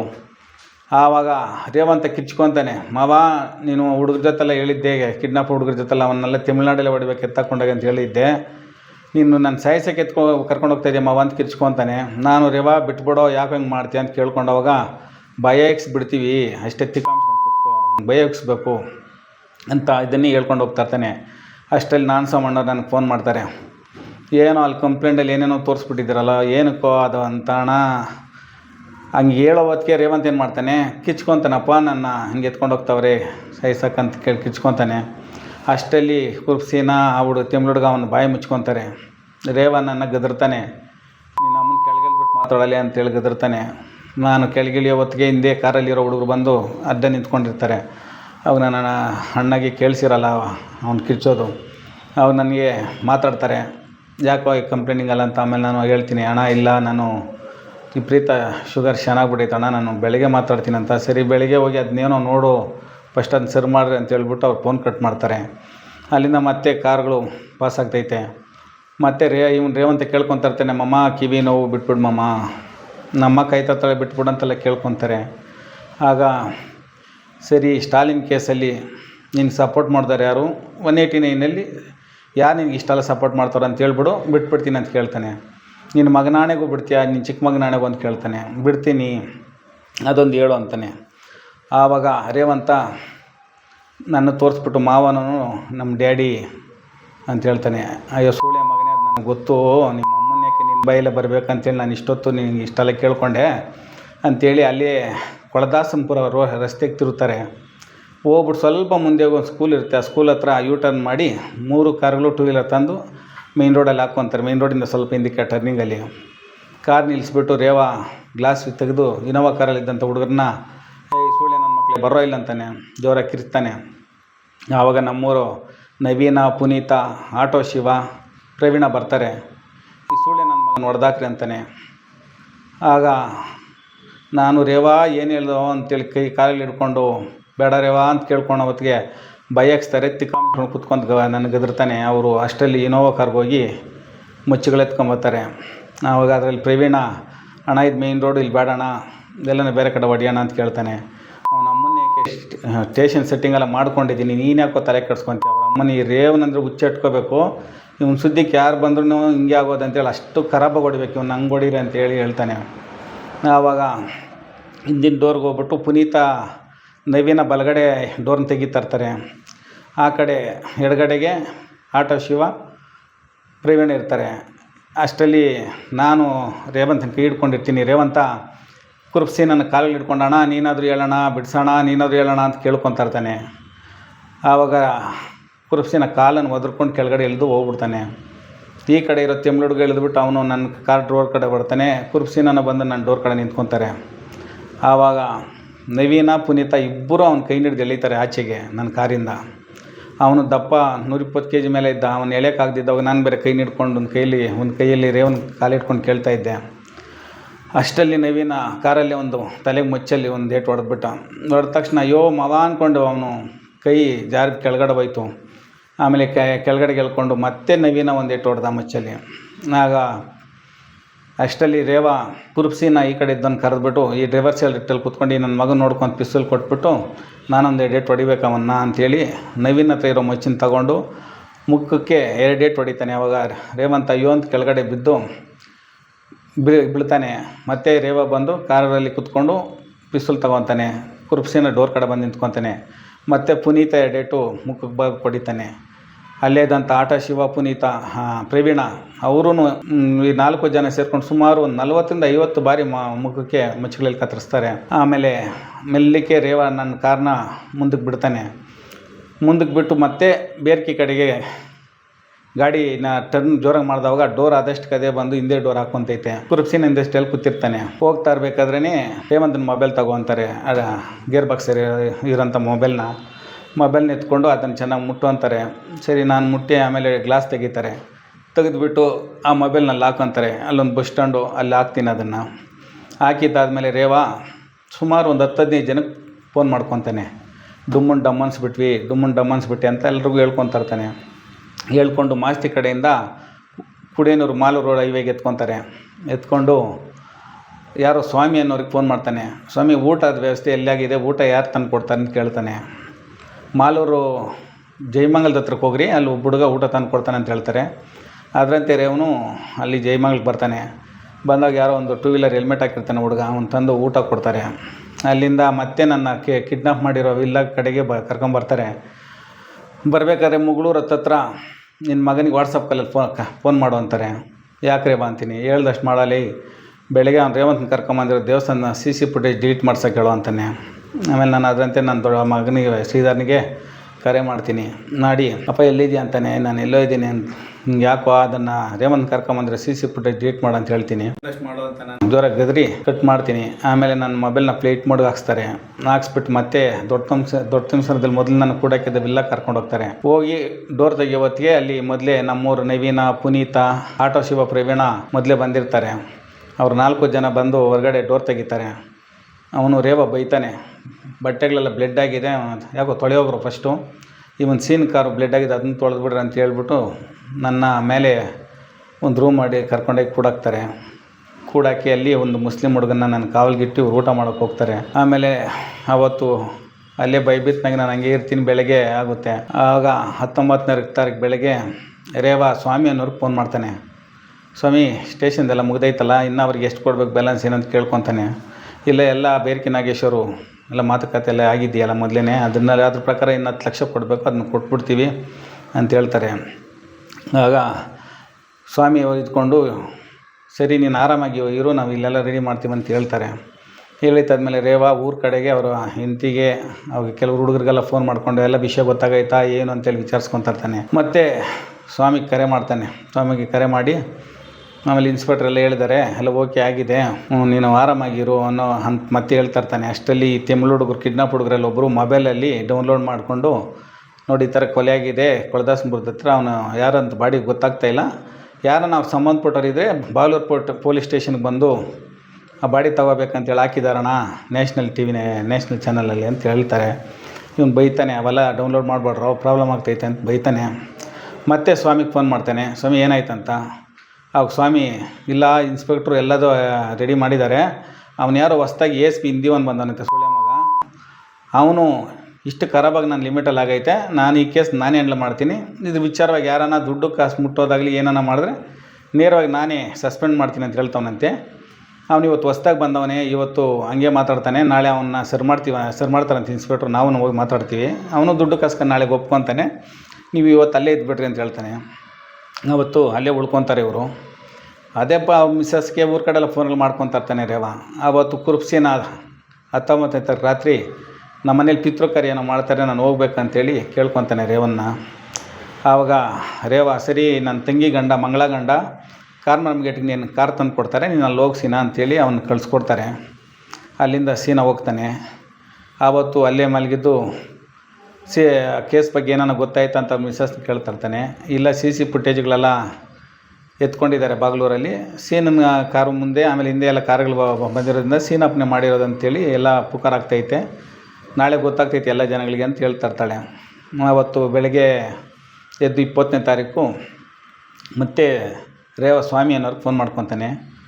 ಆವಾಗ ಸ್ವಾಮಿ, ಇಲ್ಲ ಅವನು ASP ಹೋಗ್ತಾಯಿಲ್ಲಂತೆ, ಅದಕ್ಕೆಲ್ಲ ಇನ್ಸ್ಪೆಕ್ಟರ್ ಶಿವಕುಮಾರು ನಂದು ಬ್ಯಾಲೆನ್ಸ್ ಕಾಸು ಕೊಟ್ಬಿಡ್ರಿ, ನಾನು 4 ಜನ ಸರೆಂಡರ್ ಮಾಡಿರಿ, ಆ ಸರೆಂಡರ್ ಮಾಡಿದ್ಮೇಲೆ ಅವ್ರನ್ನ ಕರ್ಕೊಬಂದು ನಾನು ಏನು ರೆಡಿ ಮಾಡಬೇಕು ಸ್ಟೇಟ್ಮೆಂಟ್ ಎಲ್ಲ ರೆಡಿ ಮಾಡ್ತೀನಿ ಅಂಥೇಳಿ ಒಬ್ಬ ಲಾಯರ್ ನಂಬರ್ ಕೊಟ್ಟವ್ರೆ, ಮೋಹನ್ ಅಂಥೇಳಿ ಲಾಯರು, ಅವ್ರ ನಂಬರ್ ಕೊಟ್ಟವ್ರೆ, ನಂಬರ್ ತಗೋ ಅಂಥೇಳಿ ನಂಬರ್ ಕೊಡ್ತಾರೆ. ಆಗ ರೇವ ನಂಬರ್ ಬರ್ಕೊತಾನೆ. ಬರ್ಕೊಂಡು ಯಾರು ಸರೆಂಡರ್ ಮಾಡ್ತೀವಿ ಅವ್ರದ್ದು ಆಧಾರ್ ಕಾರ್ಡ್ಗಳು ಬೇಕು ಅಂತ ಹೇಳ್ತಾನೆ. ಆವಾಗ ರೇವ ಆ ಸ್ವಾಮಿಗೆ, ನೀನು ಎಲ್ಲಿದ್ದೀಯ ಸ್ವಾಮಿ ಅಂತ ಕೇಳ್ತಾನೆ. ನಾನು ಬಾಗ್ಲೂರು ಹತ್ರ ಇದ್ದೀನಿ ಅಂತ ಹೇಳ್ತಾನೆ. ಸರಿ ಸ್ವಾಮಿ, ನೀನು ಮುಗ್ಳೂರು ಹತ್ರ ಬಂದುಬಿಡು, ನಾನು ಆಧಾರ್ ಕಾರ್ಡ್ಗಳು ತೊಗೊಂಬಂದು ಕೊಡ್ತೀನಿ ಅಂತ ಹೇಳ್ಬಿಟ್ಟು ಫೋನ್ ಕಟ್ ಮಾಡ್ತಾರೆ. ಕಟ್ ಮಾಡಿದಾದಮೇಲೆ ನನಗೆ, ನೀನು ಬಾರೋ ಅಂತ ಕರೀತಾನೆ ಅವನು. ಆಮೇಲೆ ಅದಕ್ಕೆ ಮುಂಚೆನೇ ಇವನು ಆ 4 ಹುಡುಗರನ್ನ ಕರೀತಾನೆ, ನವೀನ, ಪುನೀತ, ಆಟೋ ಶಿವ, ಪ್ರವೀಣ, ನಿಮ್ಮ ಮೊಬೈಲ್ಗಳಲ್ಲಿ ಆಧಾರ್ ಕಾರ್ಡ್ಗಳಿದ್ದಾವ ಅಂತ ಕೇಳ್ತಾನೆ. ಇದಾವಣ ಅಂತಾನೆ. ಸರಿ, ಇಬ್ಬರು ಆ 4 ಫೋನ್ ಎತ್ಕೊಂಡೋಗಿ ದೂರ ಹೋಗಿ ಆನ್ ಮಾಡಿ ಆ ಆಧಾರ್ ಕಾರ್ಡ್ಗಳನ್ನ ಒಂದು ಮೊಬೈಲ್ಗೆ ಕಳಿಸ್ಕೊಂಡು ಪ್ರಿಂಟ್ ಇಸ್ಕೊಬೋಗ್ರಿ ಅಂತ ಕಳಿಸ್ತಾನೆ. ಅದರಂತೆ ಅವ್ರು ಹೋಗಿ ಪ್ರಿಂಟ್ಗಳು ಇಸ್ಕೊಂಬರ್ತಾರೆ. ಬಂದಿದ್ದಾದಮೇಲೆ ನನ್ನ ಬಾ ಅಂತ ಹೇಳ್ಬಿಟ್ಟು ನನಗೆ ಸ್ಕೂಟಿ ಗಾಡಿ ಬೀಗ ಕೊಟ್ಟು ಒಂದು ಹೆಲ್ಮೆಟ್ ಕೊಡ್ತಾರೆ. ನನ್ನ ಗಾಡಿನಲ್ಲಿ ನಮ್ಮದೇ ಗ್ರಾಮದಾದ ನವೀನನ್ನು ಕುಳಿಸ್ತಾರೆ. ಪಲ್ಸರ್ ಗಾಡಿ ರೇವ ಎತ್ಕೊತಾನೆ. ಅವನು ಹೆಲ್ಮೆಟ್ ಹಾಕ್ಕೊಂಡು ಒಂದು ಕಿಡ್ನಾಪ್ ಹುಡುಗರನ್ನ ಕರ್ಕೊಂಡು 2 ಗಾಡಿ ಮುಗ್ಳೂರು ಕಡೆ ಹೋಗ್ತೀವಿ. ಹೋಗ್ತಾ ಬಾಗೂರು ಹತ್ತತ್ರ ಹೋಗ್ತೀವಿ. ಆ ಕಡೆಯಿಂದ ಒಂದು ರೆಡ್ ಕಾರ್ ಬರುತ್ತೆ, ಅವ್ರು ಸನ್ನೆ ಮಾಡ್ತಾರೆ. ಸರಿ, ಅಲ್ಲಿ ನಿಲ್ಲಿಸಿ ಆ ಕಾರ್ನ ಫಾಲೋ ಮಾಡು ಅಂತೇಳಿ ಕಾರ್ ಹಿಂದೆಗಡೆ ಹೋಗ್ತೀವಿ. ಅಲ್ಲಿಂದ ತಿರುರಂಗ ಹತ್ರ ಒಂದು ಪೆಟ್ರೋಲ್ ಬಂಕ್ ಇದೆ, ಅಲ್ಲಿ ಒಳಗಡೆ ಕರ್ಕೊಂಡು ಹೋಗ್ತಾರೆ. ಒಂದು ಲೇಔಟಲ್ಲಿ ಕಾರ್ ನಿಲ್ಲಿಸ್ತೈತೆ. ಅಲ್ಲಿ 2 ವೀಲರಲ್ಲಿ ರೇವ ಇಳಿದ್ಬಿಟ್ಟು ಕಾರಲ್ಲಿ ಕೂತ್ಕೊಂಡು ಆಧಾರ್ ಕಾರ್ಡ್ಗಳು ಕೊಡ್ತಾಯಿರ್ತಾನೆ. ಇನ್ಸ್ಪೆಕ್ಟರ್ಗೆ 10 ಲಕ್ಷ ಕೊಟ್ರ ಅಂತ ಕೇಳ್ತಾಯಿರ್ತಾನೆ. ಅವ್ನು ಕೊಡ್ತೆ ಅಂತ ಹೇಳ್ತಾನೆ. ಆವಾಗ ನಾನು ಸ್ವಾಮಿನ ಮತ್ತು ಕಾರ್ ಡ್ರೈವರ್, ಅವ್ರ ಜೊತೆಲಿ ಬಂದಿದ್ದ ಕಾರ್ ಡ್ರೈವರ್ ಇಬ್ಬರು ಮುಖ ನಾನು ನೋಡಿದೆ. ಅಲ್ಲಿಂದ ಮತ್ತೆ ನನ್ನ ವಿಲ್ಲಾಗೆ ಕರ್ಕೊಬಂದರು. ಬರಬೇಕಾದ್ರೆ ಮುಗಳೂರು ಹತ್ರ ಇವನು ಫೋನಲ್ಲಿ ಏನೋ ಮಾತಾಡ್ಕೊಂಡು ಕಿಚ್ಕೊಂಡೇ ಬರ್ತಾಯಿದ್ದ ರೇವ. ಸರಿ ನವೀನ್ಗೆ ಹೇಳ್ತಾನೆ, ಇವನು ಕರ್ಕೊಂಡು ವಿಲ್ಲಾಗೆ ನಡಿ, ನಾನು ಬರ್ತೀನಿ ಅಂತೇಳಿ ಮುಗಳೂರು ಹತ್ರ ಫೋನಲ್ಲಿ ಮಾತಾಡ್ತಾಯಿರ್ತಾನೆ. ಅದರಂತೆ ನವೀನ್ ನನ್ನ ವಿಲ್ಲಾಗೆ ಕರ್ಕೊಂಡು ಬಂದುಬಿಡ್ತಾನೆ. ಮತ್ತು ರೇವ ಒಂದು ಅರ್ಧ ಅವರ್ ಬಿಟ್ಟು ಬರ್ತಾನೆ ಅಲ್ಲಿಗೆ. ಬಂದುಬಿಟ್ಟು ಆ 4 ಜನ ಪುನೀತ, ನವೀನ, ಆಟೋ ಶಿವ, ಪ್ರವೀಣ್ ಕರೆದ್ಬಿಟ್ಟು ನಿನ್ನೆ ಒಗೆದಾಕಿರೋ ಬಟ್ಟೆಗಳು ಹಾಕ್ಕೊಬೋಗ್ರಿ ಅಂತ ಹೇಳ್ತಾನೆ. ಅದಂತೆ ಅವ್ರು ಬಟ್ಟೆಗಳು ಹಾಕ್ಕೊಂಬಂತಾರೆ. ಈ ಹೊಡೆದಿರೋ ಮುಚ್ಚಗಳು ಬಿಟ್ಟು ಇನ್ನು ಎಷ್ಟು ಮುಚ್ಚಗಳೈತೆ ಕಾರಲ್ಲಿ ಅಂತ ಕೇಳ್ತಾನೆ. ಇನ್ನೂ 6 ಮುಚ್ಚೈತಾ ಅಣ್ಣ ಅಂತ ಹೇಳ್ತಾರೆ. ಆವಾಗ ಅವನು ಅದರಲ್ಲಿ 4 ಮುಚ್ಚು ಎತ್ಕೊಳ್ರಿ, ಅದನ್ನು ನೆರಿಗೆ ಕೆರೆನಲ್ಲಿ ಹಾಕ್ರಿ, 2 ಮುಚ್ಚು ಒಳಗಡೆ ಹಾಕ್ರಿ, 2 ಮುಚ್ಚು ಪೊಲೀಸರು ತೋರಿಸೋ ಥರ ಹಾಕ್ರಿ. ಅದರಲ್ಲಿ 4 ಜನನ ಒಬ್ಬೊಬ್ರನ್ನ ಕರೆದು ಕೇಳ್ತಾರೆ, 4 ಜನ ತೋರಿಸೋ ಥರ ಇರಬೇಕು ಅಂತ ಹೇಳ್ತಾನೆ. ಆಯ್ತಣ್ಣ ಅಂತ ಅವ್ರು ಹೇಳ್ತಾರೆ. ಈ ಪ್ರವೀಣ್ ಇನೋವಾ ಕಾರ್ ಎತ್ಕೊಂಡೋಗಿ ಅವ್ರ ಮನೆ ಹತ್ರ ಕನೇಲಿನಲ್ಲಿ ಇರಿಸ್ಬಿಡ್ರಿ ಅಂತ ಹೇಳ್ತಾನೆ. ಅವಾಗ ಪ್ರವೀಣ ವಿರೋಧ ಮಾಡ್ತಾನೆ, ಅಣ್ಣ ನಮ್ಮ ಅಮ್ಮನಿಗೆ ಜ್ವರ, ಬಾಯಿ ಬಿದ್ದೋಗ್ತಾಳಣ್ಣ ಅಂತ. ಆವಾಗ ರೇವ ಹೇಳ್ತಾನೆ, ತಿಕ್ಕ ಮುಚ್ಕೊಂಡು ಮಾಡ್ರೆ ಮಾಡಿದ್ಯಾ, ಹೋಗ ಅವನಮ್ಮನ ಹೋಗಿ ಮುಚ್ಕೊಂಡು ಅಂತ ಹೇಳ್ತಾನೆ. ಆಯ್ತು ಅಣ್ಣ ಅಂತ ಒಪ್ಕೊತಾನೆ. ಅಲ್ಲಿಂದ ನೀವು ಅಲ್ಲಿ ಕಾರ್ ನಿಲ್ಲಿಸ್ಬಿಟ್ಟು ಟ್ಯಾಕ್ಸಿ ಮಾಡಿಕೊಂಡು ಈ ಲಾಯರ್ ನಂಬರ್ ತಗೊಳ್ರಿ, ಈ ಲಾಯರ್ ನಂಬರ್ಗೆ ಫೋನ್ ಮಾಡಿಕೊಂಡು ನೀವು ಅಲ್ಲಿ ಹೋಗಿ ಹೊಸೂರು ಕೋರ್ಟಲ್ಲಿ ಸಣ್ಣ್ರಾಗ್ರಿ, ಇನ್ನು ಮಿಕ್ಕಿತ್ತಲ್ಲ ನಾನು ಇನ್ಸ್ಪೆಕ್ಟರ್ ಹತ್ರ ಮಾತಾಡಿದ್ದೀವಿ, ಅವರು ನೋಡ್ಕೊತಾರೆ ಅಂಥೇಳಿ 5,000 ರೂಪಾಯಿ ಕಾಸು ಅವ್ರು ಕೊಡ್ತಾನೆ. ಅದರಂತೆ ಅವರು 4 ಜನ ಹೋಗ್ತಾರೆ. ಹೋಗಿತ್ತಾದ ಮೇಲೆ ಇವನು ಸ್ವಾಮಿ ಅನ್ನೋರು ಫೋನ್ ಮಾಡ್ತಾನೆ, ಸ್ವಾಮಿ ಕಳಿಸಿದ್ದೀನಿ, ಅವ್ರನ್ನ ಸೆಂಟ್ರ್ ಮಾಡಿಸೋ ಜವಾಬ್ದಾರಿ ನಿಂದು ನೋಡ್ಕೊ ಅಂತೇಳಿ. ಮತ್ತು ಊರ ಕಡೆ ಅವ್ರ ಹೆಂಡ್ತಿಗೆ ಫೋನ್ ಮಾಡಿದಾಗ ಸೀನಪ್ಪನ ಮೇಲೆ ಎಲ್ಲ ಬಂದುಬಿಟ್ಟೈತೆ. ಸೀನಪ್ಪನ ಮನೆ ಹತ್ರ ಹೋಗಿ ಅವರು ರೇವಂತ್ನವ್ರ ಮನೆಯವರೆಲ್ಲ ಗಲಾಟೆಗಳು ಮಾಡ್ತಾಯಿದ್ದಾರೆ, ಶಿವನ ಮನೆ ಹತ್ರ ಗಲಾಟೆ ಮಾಡ್ತಾವ್ರೆ, ಹೆಂಗೆ ಅವ್ರ ಮೇಲೆನ ಬಂತೆ ಅಂತ ಹೇಳ್ತಾನೆ. ಅವಾಗ ಇವನು ಅವ್ರ ಹೆಂಡ್ತಿಗೆ ಹೇಳ್ತಾನೆ, ಒಂದಷ್ಟು ಜನ ಹೆಂಗಸ್ರಿಗೆಲ್ಲ ಕಾಸು ಕೊಟ್ಟು ಹಂಗೆ ಪುಕಾರ್ ಮಾಡಿಸು, ಅದು ಏನೇನೋ ಹೇಳ್ತಾಯಿರ್ತಾನೆ ಅವನು. ಮತ್ತು ನನಗೆ ನೋಡಿ ನಿಮ್ಮ ಮನೆ ಹತ್ರ ಗಲಾಟೆಗಳು ಮಾಡ್ತಾಯಿದ್ದಾರೆ, ನಿಮ್ಮ ಹೆಂಡ್ತಿ ಕೈಯಲ್ಲಿ ಕಂಪ್ಲೇಂಟ್ ಕೊಡಿಸ್ತೀಯ ಅಂತ ಕೇಳ್ತಾನೆ. ನಾನು ಯಾವ ಕಂಪ್ಲೇಂಟು ಕೊಡ್ಸಲ್ಲ ರೇವ, ಏನು ಕೊಡ್ಸಲ್ಲ, ನಾನು ಬಿಟ್ಬಿಡೋ, ನನ್ನ ಮಗನ ಬಿಟ್ಬಿಡೋ ಅಂತ ಕೇಳ್ಕೊತೀನಿ. ಆಯ್ತು ಅವ್ರು ನೋಡೋಣ ಸಣ್ಣ್ರಾಗಲಿ ಆಮೇಲೆ ನೋಡೋಣ ಅಂತ ಹೇಳ್ಬಿಟ್ಟು ನನ್ನ ಸುಮ್ಮನೆ ಮಾತಾಡ್ಸಲ್ಲ. ಮತ್ತೆ ಅವ್ನು ಸ್ವಾಮಿಯವ್ರು ಫೋನ್ ಮಾಡ್ಕೊಂಡು ಸ್ವಾಮಿ ಬಂದ್ರ ಅಂತೇಳಿ ಮಾತಾಡ್ತಾನೆ ಇರ್ತಾನೆ. ನನಗೆ BP ಜಾಸ್ತಿಯಾಗಿ ಕೆಳಗಡೆ ಬಿದ್ದೋತೀನಿ. ಎಬ್ಬರಿಸ್ಬಿಟ್ಟು ಏನಾಯಿತು ಅಂತಾರೆ. ದೇವ ನನ್ನ ಬಿಟ್ಬಿಡೋ, ನನ್ನ ಮಗನ ಬಿಟ್ಬಿಡೋ ಅಂತ ಹೇಳ್ತೀನಿ. ಅವಾಗ ಅವನು, ಈಗ ನೀನು ಹೊರಗಡೆ ಹೋದರೆ ಕೇಸ್ ಬೇರೆ ಮಾಡಿಸಿದ್ದೀವಿ, ಹೊರಗಡೆ ಹೋದರೆ ಪೊಲೀಸರು ಹಿಡ್ಕೊತಾರೆ, ಇಲ್ಲಾಂದರೆ ರೇವಂತ್ ಹುಡುಗರು ಹೊಡೆದಾಕ್ತಾರೆ, ಬೇಡ ನಿನ್ನ ಹೆಂಡ್ತಿನ ಕರ್ಕೊ, ಎಲ್ಲಮ್ಮನ ಕರ್ಕೊ, ನಾನು ನಮ್ಮ ಮಿಸ್ಸಸ್ನ ಕರ್ಕೊತೀನಿ, ಎಲ್ಲ ನಾವು ಹೋಗೋಣ, ಹಂಗೆ ಕೇಸಾಗೈತೆ ಅಂತ ಹೇಳ್ತಾನೆ. ಬೇಡ ರೇವ, ನನ್ನ ತಮ್ಮನ ಮನೆ ಹೊಸೂರಲ್ಲಿ ಐತೆ, ಆ ಮನೆ ಯಾರಿಗೂ ಗೊತ್ತಿಲ್ಲ, ನಾನು ಆ ಮನೇಲಿ ಇದ್ಬಿಡ್ತೀನಿ ಅಂತ ಹೇಳ್ತೀನಿ. ಆವಾಗ ಅವನು ಆಯಿತು ನೋಡೋಣ ಇರು, ಹುಡುಗರು ಸಣ್ಣ್ರಾಗಲಿ ಅಂತ ಹೇಳ್ಕೊಂಡು ಇರ್ತಾನೆ. ಮತ್ತು ಸ್ವಾಮಿ ನನಗೆ ಫೋನ್ ಮಾಡಿ ಬಂದ್ರ ಸ್ವಾಮಿ ಅಂತ ಕೇಳ್ತಾ ಇರ್ತಾನೆ. ಆ ತಮಿಳು ಹುಡುಗರು ಎಷ್ಟೊತ್ತರ್ಗೆ ಇರ್ತೈತಿ ಕೋರ್ಟ್ ಅಂತ ಕೇಳ್ತಾ ಇರ್ತಾನೆ. ಇಲ್ಲ ತಮಿಳ್ನಾಡಲ್ಲಿ 7 ಗಂಟೆವರೆಗೂ ಇರ್ತೈತಿ, ಆಗುತ್ತೆ ಬಿಡೋಣ, ನೀನು ಟೆನ್ಷನ್ ತೊಗೊಬೇಡ ಅಂತ ಅವ್ರು ಹೇಳ್ತಾ ಇರ್ತಾರೆ. ಮತ್ತು ನಾನು ಅವನ ಕಾಲಿಗೆ ಇಟ್ಕೊಂಡು ಹತ್ಕೊತೀನಿ, ಬೇಡ ರೇವ ಬಿಟ್ಬಿಡು, ನಾನು ಸರಿ ನೀನೇನಾದರೂ ಹೋಗಿ ಆ ಅಪ್ಪನ ಅಣ್ಣ ಜೊತೆಲಿ ಸೇರಿಕೊಂಡು ಕಂಪ್ಲೇಂಟು, ಕೇಸುಗಳು, ಟಿವಿಗಳು, ಚಾನಲ್ಗಳಂತ ಏನಾನ ಹೋಗಿದ್ರೆ ನಿನ್ನ ಫ್ಯಾಮ್ಲಿ ನಿಮ್ಮ ಒಬ್ಬರನ್ನ ಉಳಿಸಲ್ಲ ಅಂತ ಹೇಳ್ತಾನೆ. ಇಲ್ಲರೋ ನಾವು ಚೆನ್ನಾಗಿರೋಣ, ನಾನು ಅಂಥದಕ್ಕೆಲ್ಲ ಹೋಗಲ್ಲ ಅಂಥೇಳಿ ಕೇಳ್ಕೊತೀನಿ. ಸರಿ ಹೋಗು ಅಂಥೇಳಿ ಕಾರ್ ಬೀಗ ಕೊಡ್ತಾನೆ. ಆವಾಗ ನಾನು ಹೊರಗಡೆ ಬಂದು ಕಾರ್ ಎತ್ಕೊಳಕ್ಕೆ ಬಂದಾಗ ಅಡ್ಡ ಇರ್ತೈತೆ ಗಾಡಿ ಒಂದು, ಅದನ್ನು ತೆಗೆಸಿ ನಾನು ಬಿಡ್ತಾರೆ. ಅಲ್ಲಿಂದ ನಾನು ಹೊರಗಡೆ ಬಂದ ತಕ್ಷಣವೇ ನನ್ನ ಬಾಮೈದನಾದ ರಾಜೇಂದ್ರನಿಗೆ ಫೋನ್ ಮಾಡ್ಕೊತೀನಿ. ನನಗೇನು ಗೊತ್ತಾಗ್ತಿಲ್ಲ, ಹಿಂಗೆ ಮಾಡಿಬಿಟ್ರು ಅಂತ ಹತ್ಕೊಂಡು ಗೋಗರಿತೀನಿ. ಆವಾಗ ಅವನು, ಅಣ್ಣ ನೀನೇನು ಯೋಚನೆ ಮಾಡಬೇಡ, ನೀನು ಬರ್ತಾರಣ್ಣ, ಎಲ್ಲಿಗೆ ಬರ್ತೀಯ ಅಲ್ಲಿ ಬಾ, ನಾವು ಬರ್ತೀವಿ ಅಡ್ಡ ಅಂತ ಹೇಳ್ತಾನೆ. ನಾನು ಅದರಂತೆ ಎಲ್ಲಂತ ಯಾವ ರೋಡ್ ಅಂದರೆ ಅದ್ರಲ್ಲಿ ಹೋಗ್ತಾ ಇರ್ತೀನಿ. ಆಮೇಲೆ ಅಲ್ಲಿ ಸಮತ್ನಹಳ್ಳಿ ಅಂತ ಬೋರ್ಡ್ ನೋಡ್ಬಿಟ್ಟು ಸಮತ್ನಹಳ್ಳಿ ಹತ್ರ ಇದ್ದೀನಿ ರಜಾ ಅಂತೀನಿ. ನೀನು ಅಲ್ಲೇ ಇನ್ನು ಸ್ವಲ್ಪ ಮುಂದೆ ಬಾಣ, ನಾವು ಬರ್ತೀವಿ ಅಂತೇಳಿ ಚನ್ನಸಂದ್ರ ಸರ್ಕಲ್ಗೆ ಬರ್ತಾರೆ. ಬಂದವಾಗ ಯೋಗಿ ಮತ್ತು ಇವನು ಇನ್ನೊಂದು ಕಾರ್ ಫಾರ್ಚುನರ್ ಕಾರಲ್ಲಿ ಬಂದಿರ್ತಾರೆ. ರಾಜೇಂದ್ರ ಬಂದ ನನ್ನ ಫಾರ್ಚುನರ್ ಕಾರಲ್ಲಿ ಹತ್ಕೊತಾನೆ. ಹತ್ಕೊಂಡ್ಮೇಲೆ ನಾನು ಎಲ್ಲ ಹೇಳ್ಕೊಂಡು ಹತ್ಕೊತೀನಿ. ಅಣ್ಣ ನೀನು ಹೇಳ್ಬೇಡ, ನನ್ನ ಮಕ್ಕಳೆಲ್ಲ ಅವರೇ, ಮನು ಎಲ್ಲ ಅವನೇ ಅಂತ ಕೇಳ್ತೀನಿ. ಬಿಡ್ಬೇಕಾದ್ರೆ ನಾನು ಮನುನ ಕೇಳ್ತೀನಿ. ಮನುನ ಕೇಳಿದವಾಗ ಅವನು, ನಿನ್ನ ಮಗನ ನಾವು ಕಿಡ್ನಾಪ್ ಮಾಡಿಲ್ಲ ಅಂತೇಳಿ ಹೇಳ್ತಾನೆ. ಆವಾಗ ಯಾಕೋ ಹಿಂಗೆಲ್ಲ ಮಾಡಿದೆ ಅಂದರೆ, ನನ್ನ ಮಗನೇ ನಿನ್ನ ಕೈಲಿ ಮಾಡಿಸ್ಬೇಕಂತ ಮಾಡಿಸ್ದೆ, ಅದು ಇದಂತೆಲ್ಲ ಹೇಳ್ತಾನೆ. ಆಮೇಲೆ ನಾನು ಇಲ್ಲಿ ಬಂದವಾಗ ಫಸ್ಟ್ ಕೇಳೋದೆ ಮನುನು ಶ್ರೀಧರ್ನ ಕೇಳ್ತೀನಿ. ಇಲ್ಲಣ್ಣ ಅವರು ಶ್ರೀಧರನ್ನು ಎಲ್ಲ ಹೊರತು ಟೇಷನ್ ಹತ್ರ ಇದ್ದಾರೆ, ಮನು ಹೊಸೂರಲ್ಲಿದ್ದಾನೆ ಅಂತ ಹೇಳ್ತಾನೆ. ಆಮೇಲೆ ನಾನು ಫಸ್ಟು ನಾಣಸಮ್ಮನವ್ರ ಹತ್ರ ಮಾತಾಡಬೇಕು, ರೇವಂತ್ನವ್ರ ಹತ್ರ ಅಂತ ಹೇಳ್ತೀನಿ. ಇಲ್ಲ ನನ್ನ ಹತ್ರ ನಂಬರ್ ಇಲ್ಲ ಅಂತ ಹೇಳ್ತಾನೆ. ಆವಾಗ ಶ್ರೀಧರ್ನಿಗೆ ಫೋನ್ ಮಾಡು ಅಂತ ಹೇಳ್ತೀನಿ. ಶ್ರೀಧರ್ನಿಗೆ ಫೋನ್ ಮಾಡಿದವಾಗ ಅಲ್ಲಿಂದ ಎಲ್ಲಿದ್ದೆ ಅಂತ ಕೇಳ್ತಾರೆ. ರಾಜ ಇಲ್ಲೇ ಹತ್ತು ಸ್ಟೇಷನ್ ಹತ್ರ ದೀವಣ ಅಂತಾನೆ. ಕಾನ್ಫರೆನ್ಸ್ ಕಾಲ್ ನಾನ್ ಸಮ್ಮಣ್ಣವ್ರಿಗೆ ಹಾಕು ಅಂತ ಹೇಳಿದಾಗ ಅವ್ರು ಹಾಕ್ತಾರೆ. ಆಮೇಲೆ ನಾನ್ ಸಮ್ಮಣ್ಣವ್ರಿಗೆಲ್ಲ ಹೇಳ್ತೀನಿ ನಾನು, ಅಣ್ಣ ಹಿಂಗಾಯ್ತು ಅಣ್ಣ ಅಂತಲೇ. ಫಸ್ಟ್ ನೀನು ಬಿಟ್ಟವ್ರೇನೋ ಅಂತ ಕೇಳ್ತಾರೆ. ಹ್ಞೂ ಅಣ್ಣ ಬಿಟ್ಟವ್ರೇನೋ. ಹೊಡೆದ್ರೇನೋ ಅಂತ ಕೇಳಿದ್ರು. ಇಲ್ಲ ಅಣ್ಣ ಹೊಡೆದಿಲ್ಲ ಅಂದರೆ, ಬಿಟ್ಟವ್ರೇನೋ ನೀನು ಸುಳ್ಳು ಹೇಳ್ತಾ ಇದೆಯೋ ಅಂತಾರೆ. ಇಲ್ಲಣ್ಣ ಬಿಟ್ರಣ್ಣ, ವೀಡಿಯೋ ಕಾಲ್ ಮಾಡಿ ತೋರಿಸು ಅಂತಾರೆ. ಆಮೇಲೆ ನಾನು ವೀಡಿಯೋ ಕಾಲ್ ಮಾಡಿ ತೋರಿಸ್ತೀನಿ. ಆಮೇಲೆ ಫಸ್ಟು ನಿನ್ನ ಮೇಲೆ ನಿನ್ನ ಹೆಂಡತಿ ಮಕ್ಳ ಮೇಲೆ ಬರಂಗೆ ಮಾಡಿಬಿಟ್ಟವ್ರೆ, ಫಸ್ಟು ನೀನು ಹೋಗ್ಬಿಟ್ಟು ಕಂಪ್ಲೇಂಟ್ ಕೊಡು ಅಂತ ಹೇಳ್ತಾರೆ. ಇಲ್ಲಣ್ಣ ಈ ಥರ ಇನ್ಸ್ಪೆಕ್ಟ್ರ್ ಹತ್ರ ಮಾತಾಡ್ತಾರೆ, ಸೆಟ್ಟಿಂಗೆಲ್ಲ ಮಾಡವ್ರಣ್ಣ ಅಂತ ಹೇಳ್ತೀನಿ. ಆವಾಗ ಹಂಗಾರೆ ಅಲ್ಲಿ ಬೇಡ, ನೀನು SP ಆಫೀಸ್ಗೆ ಹೋಗ್ಬಿಡು ಅಂತ ಹೇಳ್ತಾರೆ. ನಾನು ಇಲ್ಲಣ್ಣ ಫಸ್ಟು ನಾನು ಬಂದು ಎಲ್ಲ ನಿಮಗೆ ನಿಮ್ಮ ಹತ್ರ ಕಾಲಿಟ್ಕೊಂಡೆಲ್ಲ ಹೇಳಿ ಸತ್ಯ ಹೇಳ್ಬಿಟ್ಟು ನಾನು ಆಮೇಲೆ ಹೋಗ್ತೀನಣ್ಣ ಅಂತ ಹೇಳ್ತೀನಿ. ಬೇಡ ಹೋಗು ಅಂತಾರೆ. ಇಲ್ಲಣ್ಣ ನಾನು ಬಂದು ಸತ್ಯ ಹೇಳ್ಬಿಟ್ಟು ಹೋಗ್ತೀನಿ ಅಂತೀನಿ. ಸರಿ ಬಾ ಅಂತ ಕರೀತಾರೆ. ಆಮೇಲೆ ಹೋಗ್ಬೇಕಾರೆ ನಾನು TVಗಳಲ್ಲೆಲ್ಲ ನಿನ್ನ ಕಾರ್ ಬರ್ತಾಯಿದೆ, ಕಾರ್ನೆಲ್ಲ ಹಾಕ್ಬಿಡು ಅಂತ ಹೇಳ್ತಾರೆ.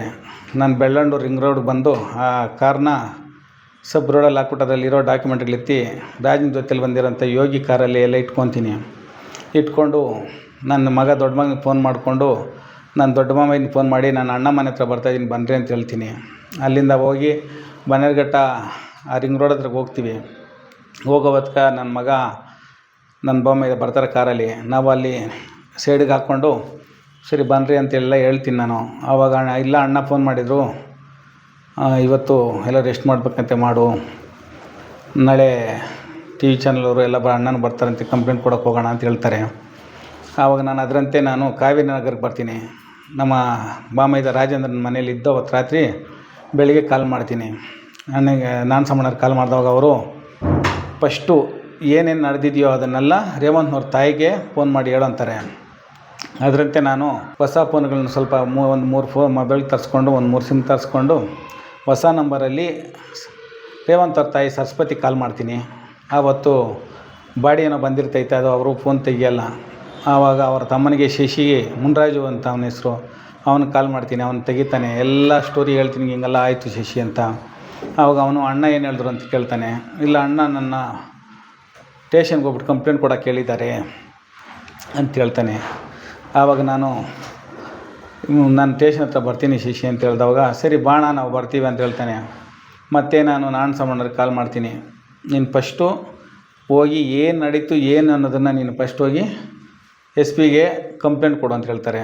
ನಾನು ಅದರಂತೆಯೇ ನಮ್ಮ ತಾಯಿ ಊಟದ ಮನೆ ಹೊಸೂರೆ, ನಮ್ಮ ಅಕ್ಕನವ್ರಿಗೆ, ನಮ್ಮ ರಿಲೇಷನವ್ರಿಗೆ, ನಮ್ಮ ಮಾವನಿಗೆಲ್ಲ ಫೋನ್ ಮಾಡಿದೆ. ಅವರೆಲ್ಲರೂ ಇಲ್ಲ ನಾವು ಲಾಯರ್ನ ಮಾತಾಡಿದ್ದೀವಿ, ಇಲ್ಲಿ ಮನೋಹರ್ ಲಾಯರ್ ಅಂತಿದ್ದಾರೆ, ಅವ್ರು ತುಂಬ ಒಳ್ಳೆಯವರು, ಅವ್ರು ಮಾತಾಡಿದ್ದೀವಿ ಬಾ ಅಂತ ಹೇಳ್ತಾರೆ. ಅಲ್ಲಿಗೆ ನಾನು ರಾಜನು ಯೋಗಿ ನಮ್ಮ ಮಗ ಶ್ರೀಧರ ಎಲ್ಲ ಅಲ್ಲಿಗೆ ಹೋಗ್ತೀವಿ. ಲಾಯರ್ ಆಫೀಸ್ ಹತ್ರ ಹೋಗೋ ಹೊತ್ತಿಗೆ ಅಲ್ಲಿ ನಮ್ಮ ಅಕ್ಕ ಮಂಜುಳಾ ಬೆಳ್ಳಿ, ಅವರ ಮಗ Murali, councillor Kumbarpet councillor Shivakumar friend Hari ಅಂತ, ಲಾಯರು, ಆಮೇಲೆ ಮನು, ಶ್ರೀಧರು, ನನ್ನ ಮಕ್ಕಳು ಎಲ್ಲರೂ ಸೇರಿಕೊಂಡು ASP ಆಫೀಸ್ ಹತ್ರ ಹೋಗ್ತೀವಿ ಹೊಸೂರಲ್ಲಿ. ಸುಮಾರು ಒಂದು 6:15 7 ಗಂಟೆ 7:30 ಆಗಿರ್ತೈತೆ. ಹೋದವಾಗ ಅಲ್ಲಿಂದ ಒಳಗಡೆ ಕರ್ಕೊಂಡು ಹೋಗ್ತಾರೆ ನನ್ನ ASP ಸರ್ ಹತ್ರ. ನಮ್ಮ ಮನೆಯವರೆಲ್ಲ ಹೊರಗಡೆ ಇರ್ತಾರೆ. ASP ಸರ್ ಅವರು ಏನಾಯ್ತು ಹೇಳು ಅಂತಾರೆ. ನಾನೆಲ್ಲ ಈಗ ವಿಚಾರಣೆ ಏನೇನಾಯಿತು ಅನ್ನೋದನ್ನು ವಿಚಾರಣೆಗೆ ಹೇಳು ಅಂತಾರೆ. ನಾನೆಲ್ಲ ಹೇಳ್ತೀನಿ. ಹೇಳ್ದವಾಗ ಅದನ್ನು ಅವರು ವಿಡಿಯೋ ರೆಕಾರ್ಡ್ ಮಾಡ್ಕೊತಾರೆ. ಅವ್ರ ಮೊಬೈಲಲ್ಲೂ ಸೆರೆ ಮಾಡ್ತಾರೆ, ಇಟ್ಕೊತಾರೆ. ಆವಾಗ ನಾನು ಕಿಡ್ನಾಪ್ ರೂಮಲ್ಲಿ ಈ ಥರ ಪೊಲೀಸವರು ಕಾಸು ಸೆಟ್ಟಿಂಗ್ ಆಗಿರೋ ವಿಷಯ ಹೇಳ್ತಾನೆ ಅವರು ಅದನ್ನು ನನ್ನ ಮೊಬೈಲಲ್ಲಿ ಪರ್ಸ್ನಲಾಗಿ ಮಾಡ್ಕೊತೀನಿ ಅಂತೇಳಿ ಅದನ್ನು ವಿಡಿಯೋ ಮಾಡ್ಕೊತಾರೆ. ವಿಡಿಯೋ ಮಾಡ್ಕೊಂಡು ಅವ್ರು ಹೇಳ್ತಾರೆ, ನೀನು ಇಲ್ಲಿ ಏನು ಸ್ಟೇಟ್ಮೆಂಟ್ ಕೊಟ್ಟಿಲ್ಲ ಅಂತೇಳು, ಇದ್ರ ಬಗ್ಗೆ ಏನು ಮಾತಾಡೋಕ್ಕೆ ಹೋಗಬೇಡ, ಇನ್ಸ್ಪೆಕ್ಟ್ರ್ ಏನು ಮಾಡ್ತಾರೋ ಇದನ್ನೆಲ್ಲ ನೋಡೋಣ ಅಂತ ಹೇಳ್ತಾರೆ. ನಾನು ಅದರಂತೆ ಅಲ್ಲಿ ಏನು ಹೇಳೋಕ್ಕೆ ಹೋಗಲ್ಲ. ಆವಾಗ ಇನ್ಸ್ಪೆಕ್ಟ್ರನ್ನ ಕರೆ ಮಾಡಿ ಇನ್ಸ್ಪೆಕ್ಟ್ರನ್ನ ಜೊತೆಯಲ್ಲಿ ನನ್ನ ರಾತ್ರಿ ಒಂದು 10 ಗಂಟೆ ಮೇಲೆ ಕಳಿಸ್ಕೊಡ್ತಾರೆ. ಆವಾಗ ಇಲ್ಲಿ ಮುಂದೆ ತನಿಖೆ ಅವ್ರು ಮಾಡ್ತಾರೆ, ನೀನು ಅಲ್ಲಿ ಹೋಗು ಕಂಪ್ಲೇಂಟ್ ತೊಗೊತಾರೆ ಅಂತ ಹೇಳ್ತಾರೆ ASP ಸರ್. ಆಮೇಲೆ ಅದರಂತೆ ನಾನು ಅವ್ರ ಜೊತೆಲಿ ಹೋಗ್ತೀನಿ. ಹೋಗ್ಬೇಕಾರೆ ನಾನು ಇನ್ಸ್ಪೆಕ್ಟ್ರ್ ಇಬ್ಬರೇ ಇರ್ತೀವಿ. ಇನ್ಸ್ಪೆಕ್ಟ್ರ್ ನನಗೆ ರೋಪ್ ಹೊಡಿತಾರೆ, ಯಾಕೋ ನನ್ನ ಹತ್ರ ಬರ್ದಿರಿ ಇಲ್ಲಿ ಬಂದಿದ್ಯಾ ಅಂತ. ಇಲ್ಲ ಸರ್, ನಮ್ಮವ್ರು ಇಲ್ಲಿ ಕೌನ್ಸ್ಲರು ಅವ್ರು ಇಲ್ಲಿಗೆ ಹೋಗೋಣ ಅಂತ ಹೇಳಿದ್ರು, ಅದಕ್ಕೆ ಬಂದೆ ಅಂತ ಹೇಳಿದೆ. ಅಷ್ಟರಲ್ಲಿ ಇನ್ಸ್ಪೆಕ್ಟ್ರ್ ಒಂದು ಕರೆ ಬಂತು. ಶ್ರೀನಿವಾಸ್ ಅವ್ರನ್ನ ಅವ್ರು ಒಳ್ಳೆಯವ್ರು, ಅದರಲ್ಲಿ ಏನಿಲ್ಲ, ಅವ್ರನ್ನೇನು ಹೊಡ್ಯೋಕ್ಕೆ ಹೋಗ್ಬೇಡ್ರಿ ಅಂತ ಹೇಳ್ತಾಯಿರ್ತಾರೆ. ನಿಮ್ಮ ಶ್ರೀನಿವಾಸ್ ನನ್ನ ಜೊತೆಗಿದ್ದೀನಿ ನೋಡಪ್ಪ ಅಂತೇಳಿ ಅವ್ರ ಫೋನ್ ನನಗೆ ಕೊಡ್ತಾರೆ ಮಾತಾಡೋಕ್ಕೆ. ಆವಾಗ ಮಂಜು ಅಂತೇಳಿ ಮಾಡಿರ್ತಾರೆ. ಇಲ್ಲ ನಿಮ್ಮ ಬಗ್ಗೆ ಎಲ್ಲ ಗೊತ್ತು ಇನ್ಸ್ಪೆಕ್ಟ್ರಿಗೆ, ಅವರು ಹೆಲ್ಪ್ ಮಾಡ್ತಾರೆ ಹೋಗು ಅಂತ ಹೇಳ್ತಾರೆ. ಅಲ್ಲಿಂದ ಟೇಷನ್ ಕರ್ಕೊಬರ್ತಾರೆ. ಟೇಷನ್ ಕರ್ಕೊಂಡು ಬರೋಕ್ಕೆ ಮುಂಚೆನೇ ASP 3 ಸ್ಪಾಟ್ನ ಇವರಿಗೆ ಆರ್ಡ್ರ್ ಮಾಡಿರ್ತಾರೆ. ಶ್ರೀನಿವಾಸ್ನ ಕಿಡ್ನಾಪ್ ಮಾಡಿದ CC footage, Srinivas Mrs tablet ಕೊಟ್ಟಿರೋ CC ಫುಟೇಜು, ಶ್ರೀನಿವಾಸ್ನ ಎಲ್ಲಿ ಕೂಡ ಹಾಕಿದ್ರು ಆ ವಿಲ್ಲಾ CC ಫುಟೇಜನ್ನು ನನಗೆ ತಗೊಂಬಂದು ಕೊಡ್ರಿ ಅಂತ ಹೇಳ್ತಾರೆ ಇವರು. ಆವಾಗ ಅದರಂತೆ ಅವರು ಸ್ಟೇಷನಿಂದ ಇನ್ಸ್ಪೆಕ್ಟ್ರು ಪ್ಲಸ್ ACP ಸ್ಕ್ವಾಡ್ ಅವರು ಪ್ಲಸ್ ಪೊಲೀಸರು ಸಿಬ್ಬಂದಿ ಎಲ್ಲ ಜೀಪಲ್ಲಿ ಕರ್ಕೊಂಡು ನನ್ನ 3 ಸ್ಪಾಟ್ ತೋರಿಸ್ಬಾ ಅಂತೇಳಿ ಕರ್ಕೊಂಡು ಹೋಗ್ತಾರೆ. ಆಗ ನಾನು ಚಂಬೇನಹಳ್ಳಿ ಗೇಟು ಸರ್ಜಾಪುರ ಲಿಮಿಟಲ್ಲಿ ಚಂಬೇನಹಳ್ಳಿ ಗೇಟಲ್ಲಿ ನನಗೆ ಇವರು ಕಿಡ್ನಾಪ್ ಮಾಡ್ತಾರೆ. ಆ ಜಾಗನ ತೋರಿಸ್ತೀನಿ. ಮತ್ತು ನಮ್ಮ ಮಿಸ್ಸಸ್ಸು PSF ನಲ್ಲಿ ಟ್ಯಾಬ್ಲೆಟ್ ತಂದು ಕೊಟ್ಟಂಥ ಜಾಗ ತೋರಿಸ್ತೀನಿ. ಮತ್ತು ವಿಲ್ಲಾಸ್ ದೊಡ್ಡತಿಮ್ಸನದಲ್ಲಿ ನಾನು ಕೂಡ ಹಾಕಿದಂಥ ವಿಲ್ಲಾನೂ ತೋರಿಸ್ತೀನಿ. ಆ 3 ಸ್ಪಾಟ್ ತೋರಿಸಿದ ಮೇಲೆ ನನ್ನ ಕರ್ಕೊಂಡೋಗಿ ಸ್ಟೇಷನಲ್ಲಿ ಬಿಡ್ತಾರೆ. ಬಿಟ್ಟ ಮೇಲೆ ಅಷ್ಟಲ್ಲೇ ಇವ್ರು 4 ಜನ ಏನು ಸಣ್ಣರಾಗಿದ್ರು ಹುಡುಗರು ಶೆಲ್ಲಲ್ಲಿ ಇರ್ತಾರೆ. ಆಮೇಲೆ ನನ್ನ ಎನ್ಕ್ವೈರಿ ಮಾಡೋಕ್ಕೆ ಸ್ಟಾರ್ಟ್ ಮಾಡ್ತಾರೆ ಒಬ್ಬೊಬ್ಬರೇ. ಅಲ್ಲಿರೋಂಥ ರಾಜು ಮೋಸ್ಟ್ಲಿ SI ಇರ್ಬೋದು ಅವರು. ನಾನೆಲ್ಲ ನಡೆದಂಥ ಸ್ಟೋರಿಗಳು ಹೇಳ್ತೀನಿ. ಮತ್ತು ಈ ಟೇಬಲ್ ಮೇಲೆ ಕೂತ್ಕೊಂಡು ಅಲ್ಲೇ ಮಲಗು ಅಂತ ಹೇಳ್ತಾರೆ. ಮಲ್ಕೊತೀನಿ. ಬೆಳಗ್ಗೆ ಎದ್ದ ತಕ್ಷಣವೇ ಯಾರೋ ಕಾರ್ತಿಕ್ ಅನ್ನೋರು PC ಬಂದು ಏನು ಕೇಸು ಅಂತ ಕೇಳ್ತಾರೆ. ಎಲ್ಲ ಹೇಳ್ತೀನಿ. ಎಲ್ಲ ಹೇಳಿದ್ದಾದ್ಮೇಲೆ ಅವರು ಮತ್ತೆ ಬಂದುಬಿಟ್ಟು ನಿಮ್ಮ ಮನೆಯವ್ರದ್ದು ಯಾರ್ದು ನಂಬರ್ ಇದೆಯಾ ಅಂತ ಕೇಳ್ತಾರೆ. ಇದೆ ಸರ್ ಅಂತೀನಿ. ಆ ಕಾರ್ನ ಇಲ್ಲಿಗೆ ಎತ್ಕೊಂಬರೋಕ್ಕೆ ಹೇಳು, ಇಲ್ಲಿ ಖರ್ಚುಗಳಿರ್ತೈತೆ, ಸ್ವಲ್ಪ ದುಡ್ಡು ತಗೊಬರೋಕ್ಕೆ ಹೇಳು ಅಂತ ಹೇಳ್ತಾನೆ. ಆಮೇಲೆ ನಾನು ನಮ್ಮ ಮಿಸ್ಸಸ್ ನಂಬರ್ ಕೊಡ್ತೀನಿ, ನಾಗಾಂಬಿಕದು. ಅವ್ರಿಗೆ ಮಾಡ್ತಾನೆ. ನಾನು ಅವ್ರು ಹೇಳ್ದಂಗೆ ನಿಮ್ಮ ತಮ್ಮ ರಾಜೇಂದ್ರನಿಗೆ ಹೇಳು, ಕಾರ್ ಎತ್ಕೊಂಬರೋಕ್ಕೆ ಹೇಳು, ಸ್ವಲ್ಪ ಏನೋ ಖರ್ಚು ವೆಚ್ಚಕ್ಕೆ ಕಾಸು ಬೇಕಂತ ಎತ್ಕೊಂಬರೋಕ್ಕೆ ಹೇಳು ಅಂತ ಹೇಳ್ತೀನಿ. ಅಷ್ಟರಲ್ಲಿ ಮತ್ತೆ ಒಂದು ಅರ್ಧ ಅವರ್ ಬಿಟ್ಟು ರಾಜೇಂದ್ರನ್ನೇ ಕಾಲ್ ಮಾಡ್ತಾನೆ. ಎಲ್ಲಿ ಬರಬೇಕಂತ, ಇಲ್ಲಿ ಒತ್ತೂರು ಪೊಲೀಸ್ ಸ್ಟೇಷನ್ಗೆ ಬಾ ಅಂತ ಹೇಳ್ತಿರ್ತಾರೆ. ರಾಜೇಂದ್ರ ಕಾರ್ ಎತ್ಕೊಂಬರ್ತಾನೆ. ನನ್ನ ಮಗ ಶ್ರೀಧರ್ ಇಬ್ಬರೂ ಕಾರ್ ಎತ್ಕೊಬಂದು ಮತ್ತೆ ಫೋನ್ ಮಾಡ್ತಾರೆ, ಸರ್ ಎಲ್ಲಿ ಬಿಡಬೇಕಂತ. ಸ್ಟೇಷನ್ ಒಳಗೆ ಬಿಡು ಅಂತ ಕಾರ್ತಿಕ್ ಹೇಳ್ತಿರ್ತಾನೆ. ಬಿಟ್ಟು ಕೀ ಎತ್ಕೊಂಬಂದು ಕೊಟ್ಟಾಗ ಕಾರ್ತಿಕ್ ತೊಗೊತಾನೆ ಕೀ. ತಗೊಂಡಿದ್ದಾದಮೇಲೆ ನಾನು ಅವ್ರಿಗೆ ಸ್ಟೇಟ್ಮೆಂಟಲ್ಲಿ ಈ ಥರ ರೇವಂತನ ಮೊಬೈಲ್ ನನ್ನ ಕೈಲಿ ಎತ್ತಿ ಬಿಸಾಕಿಸಿದ್ರು, ಆ ಜಾಗ ನನಗೆ ಗೊತ್ತು ಅಂತ ಹೇಳಿರ್ತೀನಿ, ಆ ಜಾಗ ತೋರಿಸ್ಬಾ ಅಂತ ಹೇಳ್ತಾರೆ. ಆಯ್ತು ಸರ್ ತೋರಿಸ್ತೀನಿ ಅಂದವಾಗ ನಂದೇ ಕಾರ್ ಎತ್ಕೊತಾರೆ. ನನ್ನ ಕಾರಲ್ಲಿ ಡ್ರೈವಿಂಗ್ ಸೀಟಲ್ಲಿ ಶ್ರೀಧರ್ ಇರ್ತಾನೆ, ನನ್ನ ಮಗ. ಆಮೇಲೆ ಒಬ್ಬರು ASI ಬಂದಿರ್ತಾರೆ. ಅವ್ರು ASI ಮುಂದಿನ ಸೀಟಲ್ಲಿ ಕೂತ್ಕೊಂಡಿರ್ತಾರೆ. ನಾನು ಮಧ್ಯದಲ್ಲಿ ಕೂತಿರ್ತೀನಿ. ಪಕ್ಕದಲ್ಲಿ ನಮ್ಮ ಬಾಮೈದ ರಾಜೇಂದ್ರ, ಈ ಕಡೆ ಕಾರ್ತಿಕ್ ಕೂತ್ಕೊಂಡಿರ್ತೀವಿ. ಹೋಗ್ಬೇಕಾದ್ರೇ ಇಲ್ಲ ನಿಂದೆಲ್ಲ ವಿಚಾರಣೆ ಮಾಡಿದ್ದೀವಿ, ನಿಂದು ಏನಿಲ್ಲ ಇದರಲ್ಲಿ, ಇನ್ಸ್ಪೆಕ್ಟ್ರ್ ನನ್ನ ಫೇವ್ರೇಟ್ ಆಗವ್ರೆ, ಇನ್ಸ್ಪೆಕ್ಟ್ರನ್ನ ಎಲ್ಲ ನಾನೇ ನೋಡ್ಕೊಳೋದು ಇನ್ಸ್ಪೆಕ್ಟ್ರ್ ಕೆಲಸಗಳೆಲ್ಲ, ಅವ್ರ ಹತ್ರ ಮಾತಾಡಿ ನಾನು ನಿಮ್ಗೆ ಹೆಲ್ಪ್ ಮಾಡ್ತೀನಿ ಅಂತೇಳಿ ಕನ್ನಡದಲ್ಲಿ ಮಾತಾಡ್ತಾರೆ. ಆವಾಗ ಸರಿ ಅಷ್ಟು ಮಾತ್ರ ಮಾಡಿ ಸರ್, ಇದರಲ್ಲಿ ನಂದು ಕಿಡ್ನಾಪ್ ಆಗಿರೋ ಕಂಪ್ಲೇಂಟು ಮಾಡಿಸ್ಬೇಕು ಸರ್ ಅಂತೆಲ್ಲ ಹೇಳ್ತೀನಿ. ಇಲ್ಲ ಹೆಲ್ಪ್ ಮಾಡಿಸ್ತೀನಿ ನಾನು, ಈಗೇನೊಂದು ಸ್ವಲ್ಪ ದುಡ್ಡು ಕಾಸಿದ್ರೆ ಕೊಡ್ರಿ ಅಂತ ಕೇಳ್ತಾನೆ. ಆವಾಗ ನಮ್ಮ ರಾಜೇಂದ್ರನ ಹತ್ರ ನಿನ್ನ ಹತ್ರ ಚಿಲ್ಲರೆ ಕಾಸು ಎಷ್ಟಿದೆ ಅಂತ ಕೇಳಿದಾಗ ಅವ್ನ ಮೇಲೆ ಜೋಪಲ್ಲಿ 12,000 ಕೊಡ್ತಾನೆ. ಅದನ್ನು ಕಾರ್ತಿಕ್ ಕೈಗೆ ಕೊಡ್ತೀವಿ. ಮತ್ತು ಆ ಜಾಗಕ್ಕೆ ಹೋಗ್ತೀವಿ ಸ್ಪಾಟಿಗೆ. ಅಲ್ಲಿ ಮೊಬೈಲೆಲ್ಲ ಹುಡುಕ್ತೀವಿ, ಮೊಬೈಲ್ ಸಿಗೋಲ್ಲ. ಅಲ್ಲಿಂದ ಮತ್ತೆ ಬರಬೇಕಾದ್ರೆ ನಾನು ಇನ್ಸ್ಪೆಕ್ಟರ್ ಹತ್ರ ಎಲ್ಲ ಮಾತಾಡಿ ನಿಮ್ಗೆ ಹೆಲ್ಪ್ ಮಾಡ್ತೀನಿ ಅಂತೇಳಿ ಕಾರ್ತಿಕ್ರ ನಮ್ಮ ಬಾಮೈದ ರಾಜನಿಗೆ ಹೇಳ್ತಿರ್ತಾನೆ. ಅಲ್ಲಿಂದ ಟೇಷನ್ಗೆ ಬಂದಮೇಲೆ ನನ್ನ ಟೇಷನ್ಗೆ ಬಿಡ್ತಾರೆ. ಟೇಷನ್ಗೆ ಬಿಟ್ಟಾವಾಗ ಈ ಕಾರ್ತಿಕ್ ಮತ್ತೆ ಒಂದು ಫೋನ್ ಬರ್ತೈತೆ. ನಾನು ರಾತ್ರಿ ತೋರಿಸಿದಂಥ CC ಫುಟೇಜ್ ಜಾಗಗಳಿಗೆ ನಾವು ಬಂದಿದ್ದೀವಿ, ಅದರದ್ದು ಸ್ವಲ್ಪ ಮಾಹಿತಿ ಕೊಡು ಶ್ರೀನಿವಾಸ್ ಅಂತ ಕೇಳ್ತಾರೆ. ಇನ್ನೂ ಸ್ವಲ್ಪ ಮುಂದೆ ಬರ್ಬೇಕು ಸರ್, ಅಲ್ಲೇ ಹಂಸೊಂದಿದೆ ಅಲ್ಲೇ ಸರ್ ಅಂತೆಲ್ಲ ಹೇಳ್ತೀನಿ. 3 ಸ್ಪಾಟ್ಗಳಲ್ಲಿ ಮಾಹಿತಿ ತಗೊಂಡವರು ಸರಿ ಆಯಿತು ನಾವು ಬರ್ತಾಯಿದ್ದೀವಿ, ಇಲ್ಲಿಗೆ ಕೆಂಪು ಟಿ ಶರ್ಟಲ್ಲಿರೋದು ಯಾರು ಅಂತ ಕೇಳ್ತಾರೆ. ನನ್ನ ಆಜ್ಞೆ ಸರ್ ಅಂತ ಹೇಳ್ತೀನಿ. ಸರಿ ಆಮೇಲೆ ನನಗೆ ಫೋನು ಕಾರ್ತಿಕ್ ತಗೊತಾರೆ. ಆಮೇಲೆ ರೇವಂತ್ ಅವ್ರ ತಾಯಿ, ಅವ್ರ ಅಜ್ಜಿ, ರೇವಂತ್ ಅವ್ರ ಮಾವ ಶಶಿ, ಆಮೇಲೆ ರೇವಂತ್ ಫ್ರೆಂಡ್ ತಿಲಕ ಸ್ಟೇಷನ್ಗೆ ಬರ್ತಾರೆ. ಬಂದವಾಗ ನಮ್ಮ ಕಡೆಯವರು ಒಂದು 50ರಿಂದ 60 ಜನ ಬಂದಿರ್ತಾರೆ. ನನ್ನ ಫೇವ್ರೇಟಾಗಿ ಕೌನ್ಸಿಲರ್ಗಳು ಒಂದು 4 ಜನ ಬಂದಿರ್ತಾರೆ. ಬಂದು ಇನ್ಸ್ಪೆಕ್ಟ್ರ್ ಚೇಂಬರಲ್ಲಿ ಮಾತಾಡ್ತಾ ಇರ್ತಾರೆ. ಆವಾಗ ಇನ್ಸ್ಪೆಕ್ಟ್ರ್ ನನ್ನ ಕರೀತಾರೆ. ನಿಂದೇನಿಲ್ಲ ಎಲ್ಲ ನನಗೆ ಗೊತ್ತಾಗಿದೆ, ಆಯಿತು ಸದ್ದಾಮ್ನು ಇದರಲ್ಲಿ ಏನು ಅಂಥೇಳಿ ಸದ್ದಾಮನಿಗೆ ಫೋನ್ ಮಾಡಿಕೊಡ್ತಾರೆ ಯಾವುದೋ ಫೋನಲ್ಲಿ. ಆಮೇಲೆ ನನ್ನ ಹೆಸ್ರು ಏನಪ್ಪ ಹೇಳಿದ್ಯಾ ಅಂತ ಸದ್ದಾಮ್ ಕೇಳ್ತಾನೆ. ನಾನು ಯಾರ ಹೆಸ್ರು ಹೇಳಿಲ್ಲಪ್ಪ, ಏನು ನಡೆದಿದೆ ಅದನ್ನು ಹೇಳಿದ್ದೀನಿ ಅಂತೀನಿ. ಆಮೇಲೆ ಸರಿ ಇದರಲ್ಲಿ ನಿಂದೇನಿಲ್ಲ, ಅವು ಕೂತ್ಕೋ ಹೆಲ್ಪ್ ಮಾಡ್ತೀವಿ ಅಂತೇಳಿ ಕಳಿಸ್ದವಾಗ ಆ ರೇವಂತ್ ಅವ್ರ ಮಾವ ನನ್ನ ಹತ್ರ ಬಂದು ಯಾಕಣ್ಣ ಏನಾಯ್ತಣ್ಣ ಅಂದವಾಗ ನಾನು ಮೊದಲೇ ಹೇಳಿರ್ತೀನಿ ಅದರಂತೆ ನಾನು ಮತ್ತೆ ಎಲ್ಲ ಹೇಳ್ತಾ ಇರಬೇಕಾದ್ರೆ ಇನ್ಸ್ಪೆಕ್ಟ್ರು ಸರಸ್ವತಿ ನೀನು ಮಾತಾಡ್ಸ್ಬೇಕಂತ ಬಾ ಹೊರಗಡೆ ಅಂತ ಕರೀತಾರೆ. ಹೋದವಾಗ ಅಮ್ಮ ಯಾಕೆ ಹಿಂಗೆಲ್ಲ ಆಯಿತು, ಯಾಕೆ ಹಿಂಗೆ ಮಾಡಿದ್ರಿ, ನಿಮಗೂ ಮಕ್ಕಳೈತೆ ಸರ್ವನಾಶನಾಗಿ ಹೋಗ್ಬಿಡ್ತೀರಾ ಅದು ಇದು ಅಂತ ಕೇಳ್ತಾರೆ. ಅಮ್ಮ ನಾನು ಎಲ್ಲ ನಡೆದಿರೋ ವಿಷಯ ನಿನಗೆ ಹೇಳ್ಬೇಕಂತ ಫೋನ್ ಮಾಡಿದೆ, ನೀನು ತೆಗ್ದಿಲ್ಲ. ನಿನ್ನ ತಮ್ಮ ಶಶಿಗೆ ಹೇಳಿದ್ದೀನಿ, ನಾನು ಆ ಥರ ನಾನು ಮಾಡಲಿಲ್ಲಮ್ಮ, ಹಿಂಗೆಲ್ಲ ಮಾಡಿದ್ರು ಅಂತೆಲ್ಲ ಹೇಳ್ತೀನಿ. ಆವಾಗ ಸರಿ ಆ ಅಮ್ಮ ಅಲ್ಲಿಗೆ ಕೋಪ ಮಾಡ್ಕೊಂಡು ಅವ್ರು ಹೋಗ್ತಾರೆ. ಇನ್ಸ್ಪೆಕ್ಟ್ರ್ ನನ್ನ ಮಳೆಗೆ ಕುಳಿಸ್ಬಿಟ್ಟು ನನಗೆ ಫಿಂಗರ್ ಪ್ರಿಂಟ್ಸ್ ತೊಗೊಳಕ್ಕೆ ಸ್ಟಾರ್ಟ್ ಮಾಡ್ತಾರೆ. ನಾನು ಅದಕ್ಕೆ ವಿರೋಧ ಮಾಡ್ತೀನಿ. ಸರ್ ನಂದು ಕಂಪ್ಲೇಂಟ್ ಕೊಡೋಕ್ಕೆ ಬಂದರೆ ಯಾಕೆ ನಾನು ಈ ಥರ ಮಾಡ್ತಾಯಿದ್ದೀರಂತ. ಇಲ್ಲ ಇನ್ಸ್ಪೆಕ್ಟ್ರ್ ಹೇಳಿದ್ದಾರೆ ನೀನು ಸಾಕ್ಷಿ ಮಾಡ್ತಾರಂತೆ, ನೀನು ಸುಮ್ಮನೆ ಇರಬೇಕು, ರಫ್ ಮಾಡಬಾರ್ದು ಅಂತೇಳಿ ಫಿಂಗರ್ ಪ್ರಿಂಟ್ಸ್ ತೊಗೊತಾರೆ. ಅಷ್ಟರಲ್ಲಿ ಕಾರ್ತಿಕ್ಕು ಈ ಥರ ಹೆಲ್ಪ್ ಮಾಡೋದಕ್ಕೆ 10 ಲಕ್ಷ ಬೇಡಿಕೆ ನಮ್ಮ ಬಾಂಬೆಗೆ ಹೇಳಿರ್ತಾರೆ. 10 ಲಕ್ಷ ಕೊಡಬೇಕಂತ ನಾಳೆ ರೆಸಾರ್ಟ್ ಬರ್ತಾರಂತೆ ಅವರು, ಅಲ್ಲಿ ಕಾಸು ಕೊಡಬೇಕಂತ ಕೇಳಿರ್ತಾರೆ. ಆವಾಗ ರಾಜೇಂದ್ರ ಬಂದು ನನಗೆ ಹೇಳ್ತಾನೆ, ಅಣ್ಣ ಈ ಥರ ಎಲ್ಲ ಮಾತಾಡಿದ್ದಾರೆ, 10 ಲಕ್ಷ ಕೊಡಬೇಕಂತ ಹೆಂಗಣ್ಣ ಅಂತ. ನಾನು ಹೇಳ್ತೀನಿ, ಇಲ್ಲ ಏನೈತೆ ಅದು ನಿಜನೇ ಮಾಡಲಿ, ನೀನೇನು ಮಾಡೋಕ್ಕೆ ಹೋಗ್ಬೇಡ, ಸೈಲೆಂಟಾಗಿರು ಅಂತ ನಾನು ನಮ್ಮ ರಾಜೇಂದ್ರನಿಗೆ ಹೇಳ್ತೀನಿ. ಆಗ ಮತ್ತೆ ನನ್ನ ಸ್ಟೇಟ್ಮೆಂಟ್ ಮಾಡೋಕ್ಕಂತೇಳಿ ರೈಟ್ರ್ ಕರೀತಾರೆ. ರೈಟ್ರ್ ಹತ್ರ ಕರೆದವಾಗ ಕಾರ್ತಿಕ್ ಬಂದುಬಿಟ್ಟು ನೀವು ಬೆಳಗ್ಗೆ ನನಗೆ ಕಾಸು ಕೊಟ್ಟಿರೋ ವಿಷಯ ಎಲ್ಲ ಟೇಷನೆಲ್ಲ ಗೊತ್ತಾಗ್ಬಿಟ್ಟೈತೆ ನೋಡಿ, ಅವರು SI ನನಗೂ ಕಾಸು ಕೊಡಬೇಕು, ಇಲ್ಲಾಂದರೆ ಹಂಗೆ ಮಾಡ್ತೀವಿ ಹಿಂಗೆ ಮಾಡ್ತೀವಿ ಅಂತ ಗಲಾಟೆ ಮಾಡ್ತಾವ್ರೆ ಅಂತೇಳಿ 20,000 ಬೇಡಿಕೆ ಇಡ್ತಾರೆ. ಆವಾಗ ನಾನು 50,000 ಬೇಡಿಕೆ ಇಡ್ತಾರೆ. ಅದರಲ್ಲಿ ನಾನು ಇದ್ಕೊಂಡಿಲ್ಲ ಸರ್, ನನ್ನ ಹತ್ರ ಇರೋದು 20,000 ನಾನು ಅಂತ ಹೇಳ್ತೀನಿ. ಆಗ ರಾಜೇಂದ್ರನ ಕರೆದು ಇವ್ರಿಗೆ 20,000 ಕಾಸು ಕೊಡು ಅಂತ ಹೇಳ್ತೀನಿ. ಅದರಂತೆ ಇವರು ಹೊರಗಡೆ ಹೋಗ್ತಾರೆ.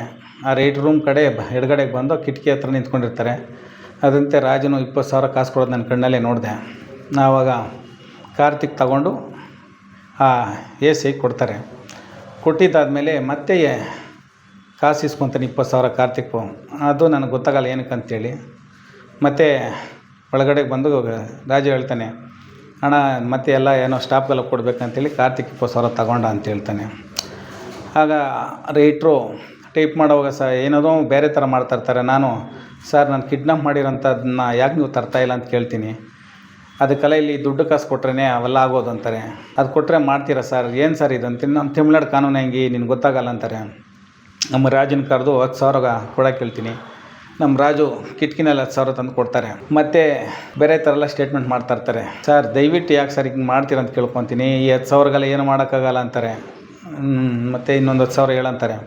ಮತ್ತು ರಾಜನ ಕರೆದು 10,000 ಕೊಡು ಅಂತ ಹೇಳ್ತೀನಿ. ಅವನು ಕಿಟಕಿನಲ್ಲಿ ತಂದು ಮತ್ತೆ 10,000 ಕೊಡ್ತಾನೆ ರೈಟ್ರಿಗೆ. ಕೊಟ್ಟಿದ್ದಾದಮೇಲೆ ಇವರು ಸ್ಟೇಟ್ಮೆಂಟ್ ಮಾಡ್ತಾಯಿರ್ತಾರೆ. ಆ ಸ್ಟೇಟ್ಮೆಂಟ್ ಅದಕ್ಕೆ ನಿಲ್ಲಿಸ್ಬಿಟ್ಟು ಇವ್ರು ಬಂದವ್ರು ಸ್ಕ್ವಾಡರ್ ಬಂದಿದ್ದಾರೆ ಅಂತೇಳಿ ಕರೀತಾರೆ.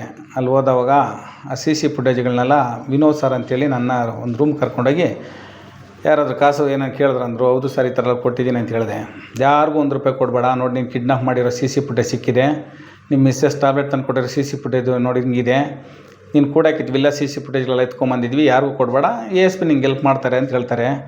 ಇಲ್ಲ ಸರ್ ಈ ಥರ ಇನ್ಸ್ಪೆಕ್ಟ್ರ್ 10 ಲಕ್ಷ ಬೇಡಿಕೆ ಇಟ್ಟಿದ್ದಾರೆ ಅಂತ ಹೇಳ್ತೀನಿ. ಆಮೇಲೆ ನಿಮ್ಮ ರಾಜೇಂದ್ರನ ಕರೆ ಅಂತ ಹೇಳ್ತಾರೆ.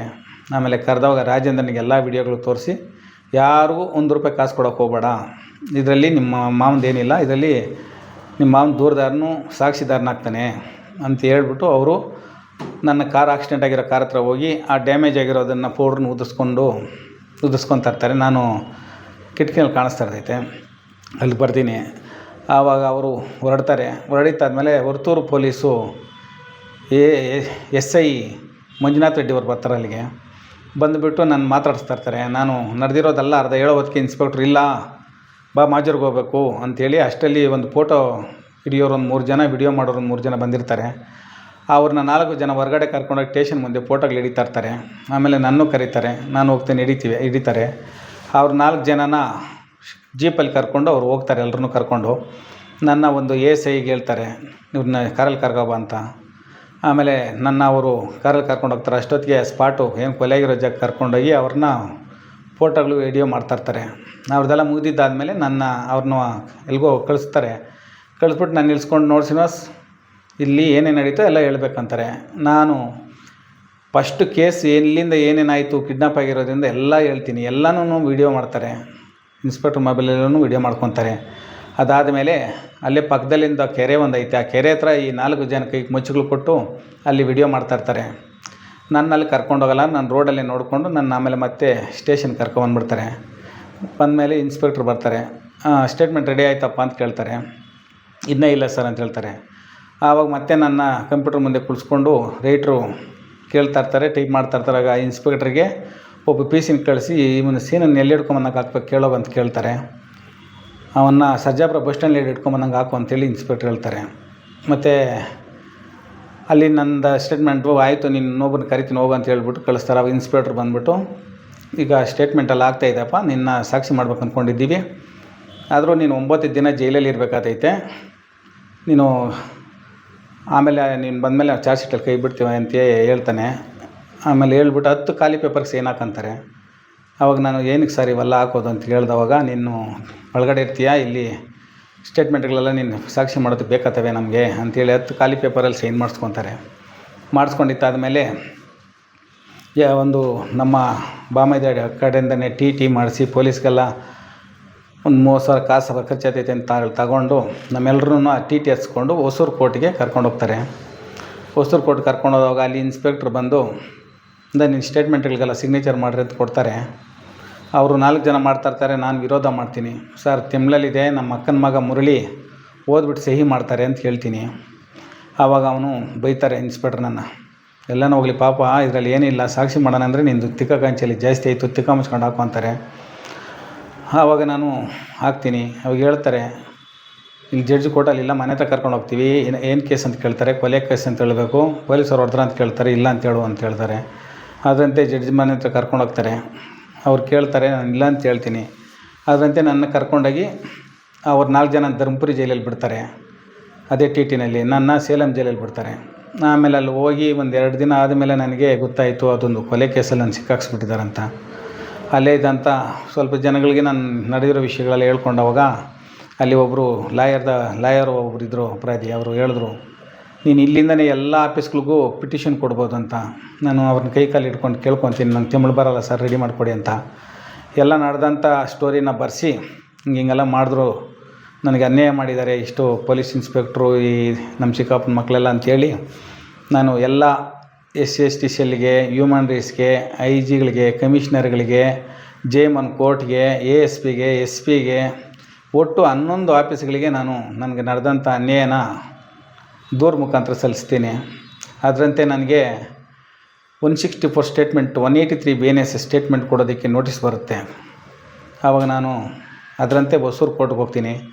ಹೊಸೂರು ಕೋರ್ಟಲ್ಲಿ ಮಾನ್ಯ ನ್ಯಾಯಾಧೀಶರು ಕೇಳ್ತಾರೆ ನನ್ನ, ನೀನು ರೆಡಿ ಇದೆಯಾ ಅಪ್ರೂವಲ್ ಆಗೋಕ್ಕಂತ. ಹೌದು, ನಾನು ರೆಡಿ ಇದ್ದೀನಿ ಅಂತ ಹೇಳ್ತೀನಿ. ಆಗ ನಡೆದಂಥ ವಿಷಯನ ಅಲ್ಲಿ 4 ಅವರು ನಾನು ಸ್ಟೇಟ್ಮೆಂಟ್ ಮಾಡ್ತೀನಿ. ಮಾಡಿದ್ದಾದ್ಮೇಲೆ ಅವ್ರು ಕೇಳ್ತಾರೆ, ಇಷ್ಟು ನಿನಗೆ ಅನ್ಯಾಯ ಆಗಿದೆ, ಏನು ಮಾಡಬೇಕಿದ್ರಲ್ಲ ಅಂತ ಕೇಳ್ತಾರೆ. ನನ್ನ ಮೇಲೆ ಸುಳ್ಳು ಕೇಸ್ ಆಗಿದಂಥ ಇನ್ಸ್ಪೆಕ್ಟ್ರನ್ನ ಮೇಲೆ ಕಾನೂನು ರೀತಿ ಕ್ರಮ ತೊಗೊಬೇಕು, ಇದನ್ನು CBCID ಕೇಸ್ನ ವರ್ಗಾವಣೆ ಮಾಡ್ಬೇಕಂತ ಕೇಳ್ಕೊಂಡಾಗ ಅವರು ಆಯಿತು ಅಂತ ಹೇಳ್ತಾರೆ. ಆಮೇಲೆ ಇಲ್ಲಿ ನಡೆದಂಥ ವಿಷಯನ ಯಾವುದೇ PCಗಳಿಗಾಗಲಿ ಯಾರಿಗೂ ಹೇಳ್ಕೊಬೇಡ, ನಿನ್ಗೆ ತೊಂದರೆ ಆಗುತ್ತೆ ಅಂತ ಹೇಳ್ತಾರೆ.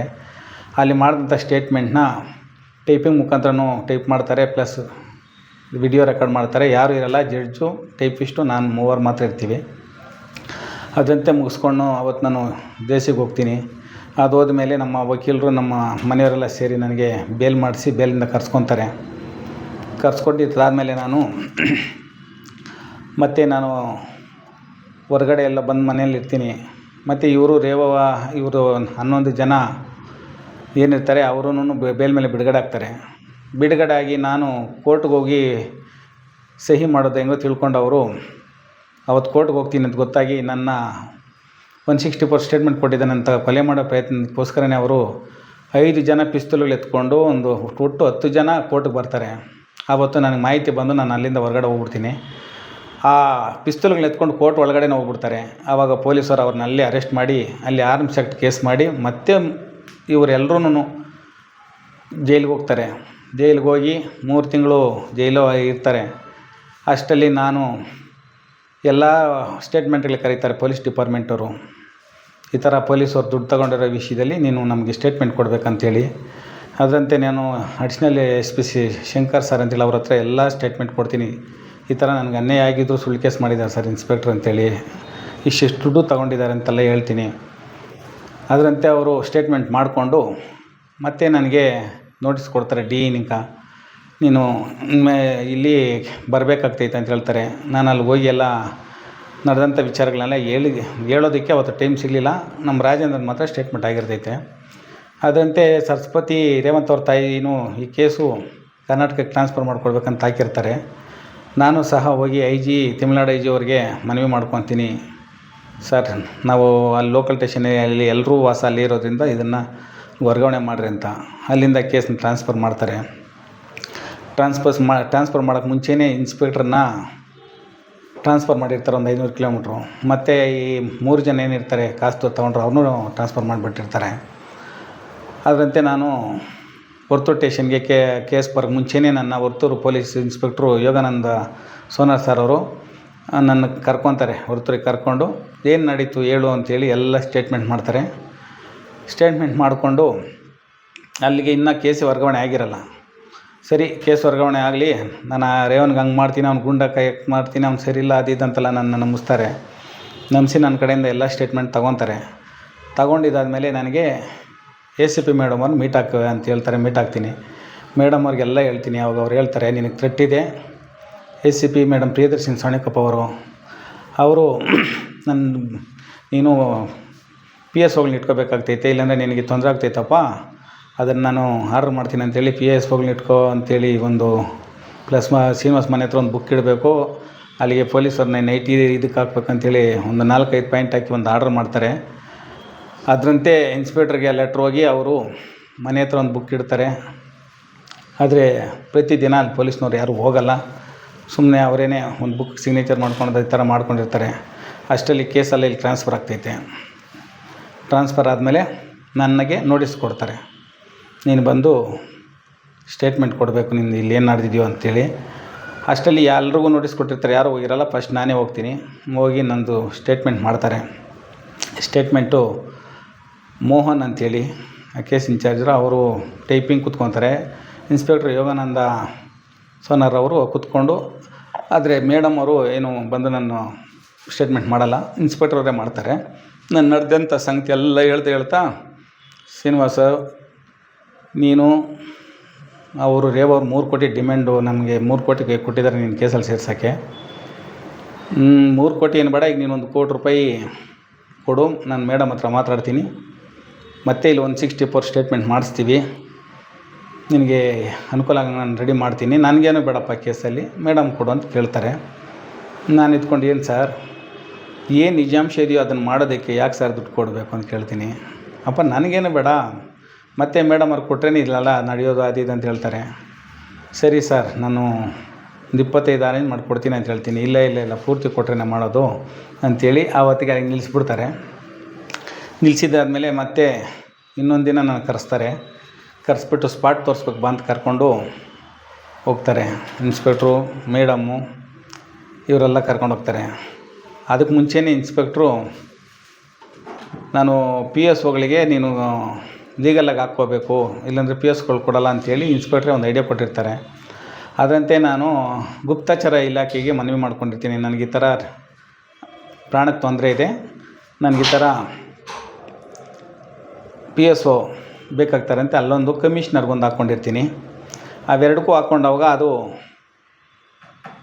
ಮನೆಯ ಮೇಡಮ್ ಅವ್ರಿಗೆ ಬಂದಿರ್ತೈತೆ, ಪ್ರಿಯದರ್ಶಿನಿ ಮೇಡಮ್ ಅವ್ರಿಗೆ.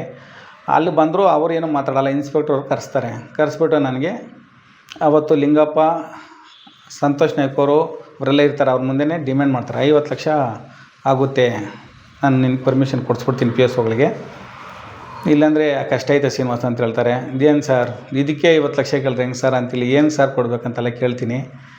ನಿನ್ನ ಥ್ರೆಟ್ ಇದೆಯಪ್ಪ, ನಿಂಗೆ ತೊಂದರೆ ಇದೆ, ಅವ್ರು ನಿನ್ನ ಮರ್ಡರ್ ಮಾಡ್ಬೇಕಂತ ಕಾಯ್ತವ್ರೆ, ನೀನು ಯಾಕೆ ಬರೀ ದುಡ್ಡಿಗೆ ಇದು ಮಾಡ್ತೀಯ, ಜೀವದ ಏನು ಬೇಕಾದ್ರೂ ಮಾಡ್ಕೋಬೋದು ಅದು ಇದು ಅಂತ ಹೇಳ್ತಾರೆ.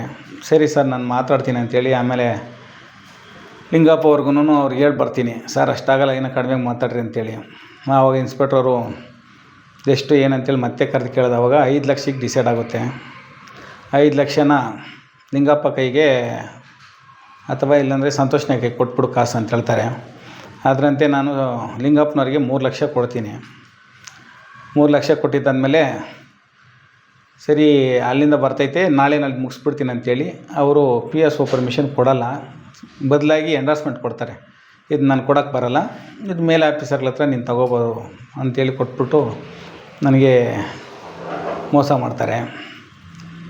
ಅದಕ್ಕೆ ಮುಂಚೆನೇ 2 ಲಕ್ಷ ASP ಮೇಡಮ್ ನಾವೆಲ್ಲ ಸ್ಪಾಟ್ ನೋಡೋಕ್ಕೆ ಹೋದವಾಗ ಕರ್ಕೊಂಡೋಗಿ ಸ್ಪಾಟ್ ನೋಡೋಕ್ಕೆ ಹೋದವಾಗ ಎಲ್ಲ ತೋರಿಸ್ತೀನಿ ನಾನು, ನನ್ನ ಎಲ್ಲಿಂದ ನನ್ನ ಕಾರು ಹೋಯಿತು, ಎಲ್ಲಿ ನನ್ನ ಕಿಡ್ನಾಪ್ ಮಾಡಿದ್ರು, ಎಲ್ಲಿ ಟ್ಯಾಬ್ಲೆಟ್ ತಂದು ಕೊಟ್ಟರು, ಆಮೇಲೆ ನಮ್ಮ ದೇವಸ್ಥಾನ ಹತ್ರ ರೇವಂತ್ನ ಕರ್ಕೊಂಡೋಗಿತ್ತು, ಬೈಲ್ ಬಸವಣ್ಣ ಗುಡಿ ಹತ್ರ ನನ್ನ ಕಾರ್ಗೆ ಒಳಗಡೆ ಹೋದವಾಗ ಏನು ಹುಡುಗರು ಬಂದರು ಆ ಸ್ಪಾಟು ಕ್ರಿಕೆಟ್ ಗ್ರೌಂಡ್ ಹತ್ರ ಇವ್ರು ಕರ್ಕೊಂಡೋಗಿ ಅವನಿಗೆ ವಾರ್ನ್ ಮಾಡಿತ್ತು. ಮತ್ತು ಅಲ್ಲಿಂದ ನಾನು ಕೂಡಕ್ಕಿತ್ತು ವಿಲ್ಲಾ ಕೊಲೆಗೆ ಜಾಗ ಎಲ್ಲ ತೋರಿಸ್ತೀನಿ. ಎಲ್ಲ ತೋರಿಸಿದಾದ್ಮೇಲೆ ಆ ವಿಲ್ಲಾಗೆ ಹೋದಾಗ ವಿಲ್ಲಾನಲ್ಲಿ ಆ ಹುಡುಗರು ಶೂಗಳು ಬಟ್ಟೆಗಳೆಲ್ಲ ಇರ್ತೈತೆ, ಅದನ್ನೆಲ್ಲ ನಾನು ತೋರಿಸ್ತೀನಿ. ಸರ್ ಇಲ್ಲಿದೆ ನೋಡಿ ಮೇಡಮ್ ಅವರೇ ಇಲ್ಲಿದೆ ಅಂತ.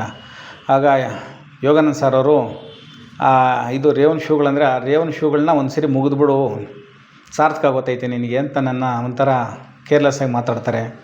ನನ್ನ ಮೇಡಮ್ ಅವ್ರಿಗೆ ಏನು ಮೇಡಮ್ ಅವ್ರು ಹಿಂಗೆ ಮಾತಾಡ್ತಾರೆ ಅಂದರೆ ನೀನು ಬಾ ಆಯಿತು ಬಾ ಅಂತ ಕರ್ಕೊಂಡ್ಬರ್ತಾರೆ. ಬಂದಾಗ ಇನ್ನು 2 ಲಕ್ಷ ಏನು ಪೆಂಡಿಂಗ್ ಇತ್ತು ಆ ಕಾಸನ್ನ ಕೊಟ್ಬಿಡು ಶ್ರೀನಿವಾಸ್, ನಾನು ಮಿಕ್ಕಿತ್ತೆಲ್ಲ ರೆಡಿ ಮಾಡ್ತೀನಿ ಅಂತಾರೆ. ಹೊತ್ತು ಟೇಷನಲ್ಲೇ ಮೇಲೆ ಕೇಳ್ತಾರೆ. ಸರಿ ಸರ್ ನಾಳೆ ನಾನು ಕೊಟ್ಟು ಕಳಿಸ್ತೀನಿ ಅಂತ ಹೇಳ್ತೀನಿ. ಅದರಂತೆ ನಾನು ನಮ್ಮ ಬಾಮೈದು ರಾಜುಗೆ ಹೇಳ್ತೀನಿ. ರಾಜು ಮಂಜು ಅನ್ನೋರನ್ನ ಕಳಿಸ್ಕೊಡ್ತಾರೆ ಹೊರತು ಟೇಷನ್ಗೆ. ಆವಾಗ ಸಂತೋಷ್ ನಾಯಕರಿಗೆ ಫೋನ್ ಮಾಡಿ ಸಂತೋಷ್ ನಾಯಕರ ಕೈಗೆ 2 ಲಕ್ಷ ಕೊಡ್ತೀವಿ. ಆವಾಗ ಅವರು 3 ಲಕ್ಷ ಕೊಡಬೇಕಂತ ಹೇಳ್ತಾರೆ ಇನ್ಸ್ಪೆಕ್ಟ್ರ್ ಅಂದ್ರಂತೆ. ಇಲ್ಲ 2 ಲಕ್ಷ ಅಷ್ಟೇ ಅಂತ ನಾನು ಹೇಳ್ತೀನಿ. ಆವಾಗ 2 ಲಕ್ಷ ತಗೊಂಡು ಕಳಿಸ್ಕೊಡ್ತಾರೆ. ಕಳಿಸ್ಕೊಟ್ಟಿದ್ದಾದಮೇಲೆ ಅಲ್ಲಿ ಯಾರನ್ನೂ ಒಬ್ಬ ಅಪರಾಧಿಗಳನ್ನೂ ಅರೆಸ್ಟ್ ಮಾಡಲಿಲ್ಲ. ಈ ಕೇಸಲ್ಲಿ ಬಾಗಲಕೋಟೆ ಸ್ಟೇಷನಲ್ಲಿ ಒಟ್ಟು ಕೊಲೆ ಅಪರಾಧಿಗಳು 11, ನನ್ನೂ ಸೇರಿ 12 ಜನ ನಾವು. ಅದರಲ್ಲಿ ಇಲ್ಲಿ ಬರೀ 11 ಜನ ಮಾಡ್ತಾರೆ. ಅದರಲ್ಲಿ ಅಲ್ಲೇ ಇರೋ FIR ಮುಜಾಮಿಲ್ ಖಾನ್ದು ಇರುತ್ತೆ. ಇಲ್ಲಿ ಮುಜಾಮಿಲ್ ಖಾನ್ ಬಿಟ್ಬಿಟ್ಟು FIR ಮಾಡಿದ್ದಾರೆ. ಇದರಲ್ಲಿ ಕುರ್ಪ್ಸೀನ ಈವರೆಗೂ A2 ಮಾಡಿದ್ದಾರೆ. ಅವನು ಈವರೆಗೂ ಅರೆಸ್ಟ್ ಮಾಡೋದಾಗಲಿ ಅವ್ನಿಗೊಂದು ನೋಟಿಸ್ ಕೊಡೋದಾಗಲಿ ಏನೂ ಮಾಡಲಿಲ್ಲ. ಬದಲಾಗಿ ನನ್ನ ಯಾವಾಗ ದುಡ್ಡು ಮತ್ತೆ ಡಿಮ್ಯಾಂಡ್ ಇಡೋಕ್ಕೆ ಸ್ಟಾರ್ಟ್ ಮಾಡಿದ್ರು ಇನ್ಸ್ಪೆಕ್ಟ್ರು, ಎಲ್ಲಿ ACP ಆಫೀಸ್ ಹತ್ರ, ACP ಮೇಡಮ್ ಆಫೀಸ್ ಹತ್ರ.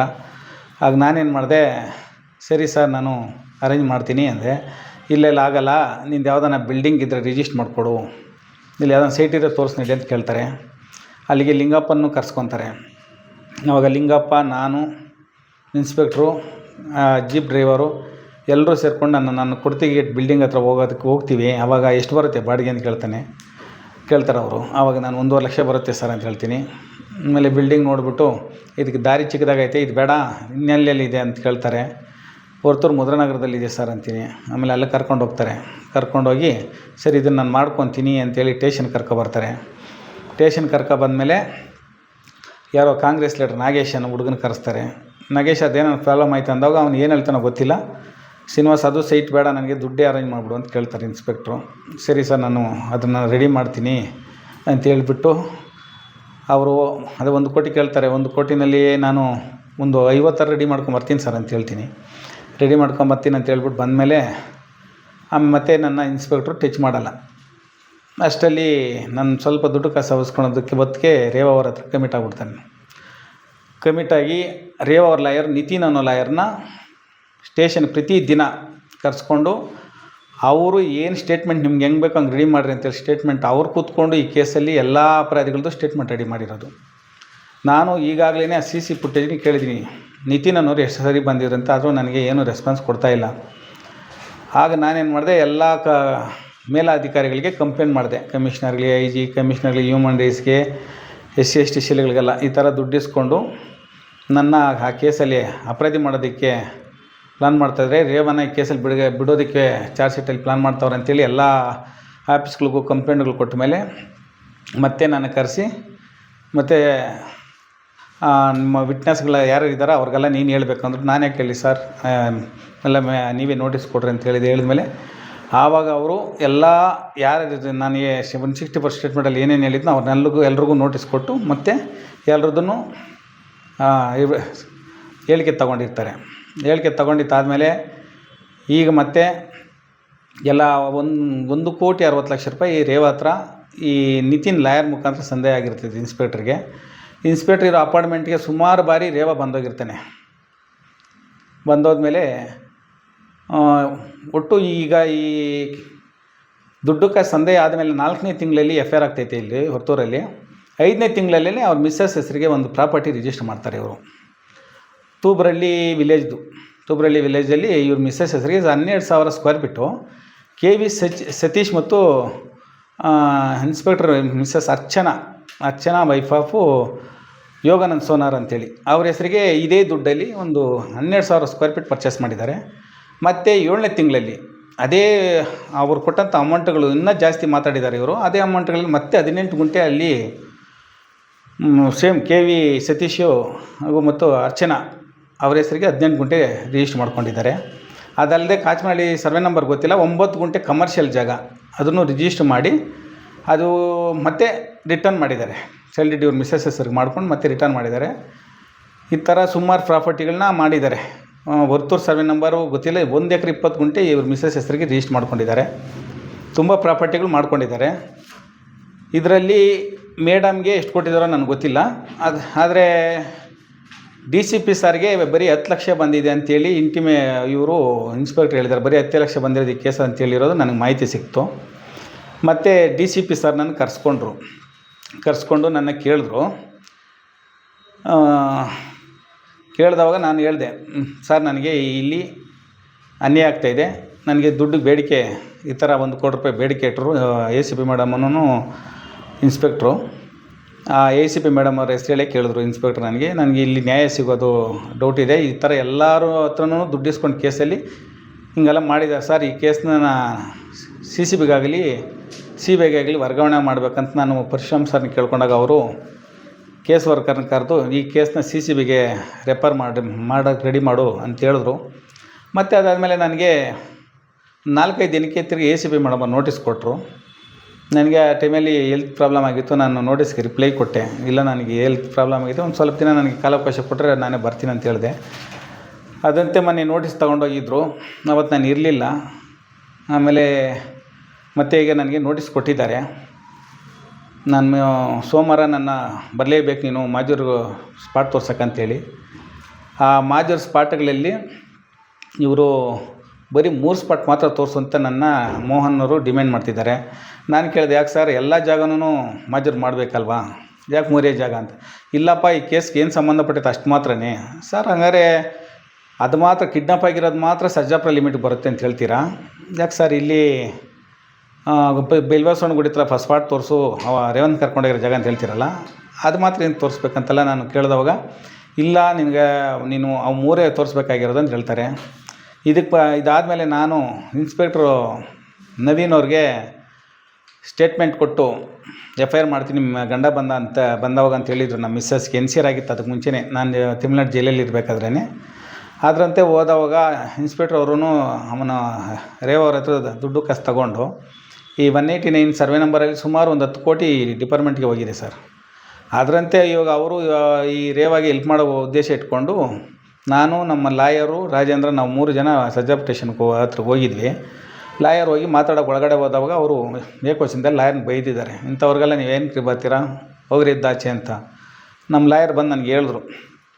ಆವಾಗ ನಾನು ಸರಿ ಇದೇನಕ್ಕೆ ಬೈತಾರೆ ಬನ್ನಿರಿ ಅಂತೇಳಿ ನನ್ನ ಮೊಬೈಲ್ನಲ್ಲಿ ವಿಡಿಯೋ ಆನ್ ಮಾಡಿಕೊಂಡು, ನನ್ನ ಬಾಮೈದ ಮೊಬೈಲಲ್ಲಿ ವಿಡಿಯೋ ಆನ್ ಮಾಡ್ಕೊಂಡೋಗಿ ಹೋದವಾಗ ಅವರು ನನಗೆ ರೆಸ್ಪೆಕ್ಟ್ ಕೊಡ್ತೀರಾ, ನಾನು ಯಾವ ಕಂಪ್ಲೇಂಟು ತಗೊಳಲ್ಲ, ನಾನು ಇಲ್ಲಿ ಏನು ಹೇಳಿದ್ರು ನಾನು ತಗೊಳಲ್ಲ, ನಿಮಗೇನು ಸ್ವಾಗತ ಬಯಸ್ಬೇಕು, ಇಲ್ಲಿ ಕುತ್ಕೋಬಾರ್ದು, ಎದ್ದೋಗಿ ಆಚೆ ಅಂತೇಳಿ ನನ್ನ ಏಕವಚನದಲ್ಲಿ ನನ್ನ ಹಕ್ಕುಗಳಿಗೆಲ್ಲ ಚ್ಯುತಿ ತಂದರು.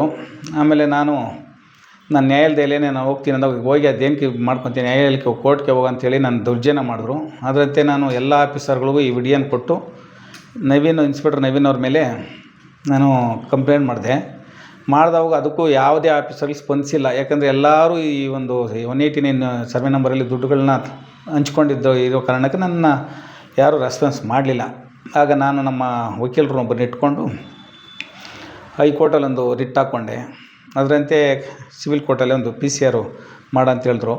PCR ಮಾಡಿದವಾಗ ಅಲ್ಲಿ ಅವರ ನನ್ನ ಹತ್ರ ಇದ್ದಂಥ ವಿಡಿಯೋಗಳನ್ನ ನಾವೆಲ್ಲ ನೋಡಿ ಒಂದು FIR ಮಾಡು ಅಂತೇಳಿ ಆದೇಶ ಮಾಡಿದ್ರು ಇನ್ಸ್ಪೆಕ್ಟರ್ ನವೀನ್ ಅವ್ರಿಗೆ. ಆದರೂ ಇವರು ಮಾಡಲಿಲ್ಲ. 3 ತಿಂಗಳಾದ್ರೂ ಅವರು ಕೋರ್ಟ್ನು ಉಲ್ಲಂಘನೆ ಮಾಡಲೇ ಇಲ್ಲ. ಮತ್ತು ನಾವು ಕೋರ್ಟ್ಗೆ ಹೋಗಿ ಕೇಳ್ಕೊಂಡಾಗ ಈ ಥರ ಮೇಲೆ ಆಫೀಸರ್ಗಳಿಗೆ ಒಂದು ಕಂಪ್ಲೇಂಟ್ ಮಾಡಿರಿ ಅಂತ ಹೇಳಿದ್ರು. ಆವಾಗ ನಾನು ಪೊಲೀಸ್ ಪ್ರಾಧಿಕಾರಕ್ಕೆ ಒಂದು ಕಂಪ್ಲೇಂಟ್ ಮಾಡಿದವಾಗ ಅರ್ಧ ಅವರಲ್ಲಿ ಅವರು ನನ್ನ ಕಿಡ್ನಾಪ್ ಮಾಡಿರೋ ಕೇಸನ್ನ FIR ದಾಖಲು ಮಾಡಿದ್ರು. ಮತ್ತು ಅವರು ಏನು ಬಳಸಿದ್ರು ಪಿಸ್ತೂಲ್, ಅದ್ರ ಪ್ರಕಾರ ಆರ್ಮ್ಸ್ ಆ್ಯಕ್ಟೂ ಹಾಕಿ ಈಗ ಅವ್ರಿಗೆ 11 ಜನ ಮೇಲೂ ಕೇಸ್ ಆಗಿದೆ FIR. ಅದನ್ನು ನಾನು ಹೇಳಿದ್ರೆ ಅದು FIR ಅದು ಆ ಕೇಸಲ್ಲಿ ಬರ್ತೈತಪ್ಪ, ಈ ಮರ್ಡರ್ ಕೇಸ್ಗೆ ಸಂಬಂಧ ಬರಲ್ಲ ಅಂತ ಹೇಳ್ತಾರೆ ಇವರು.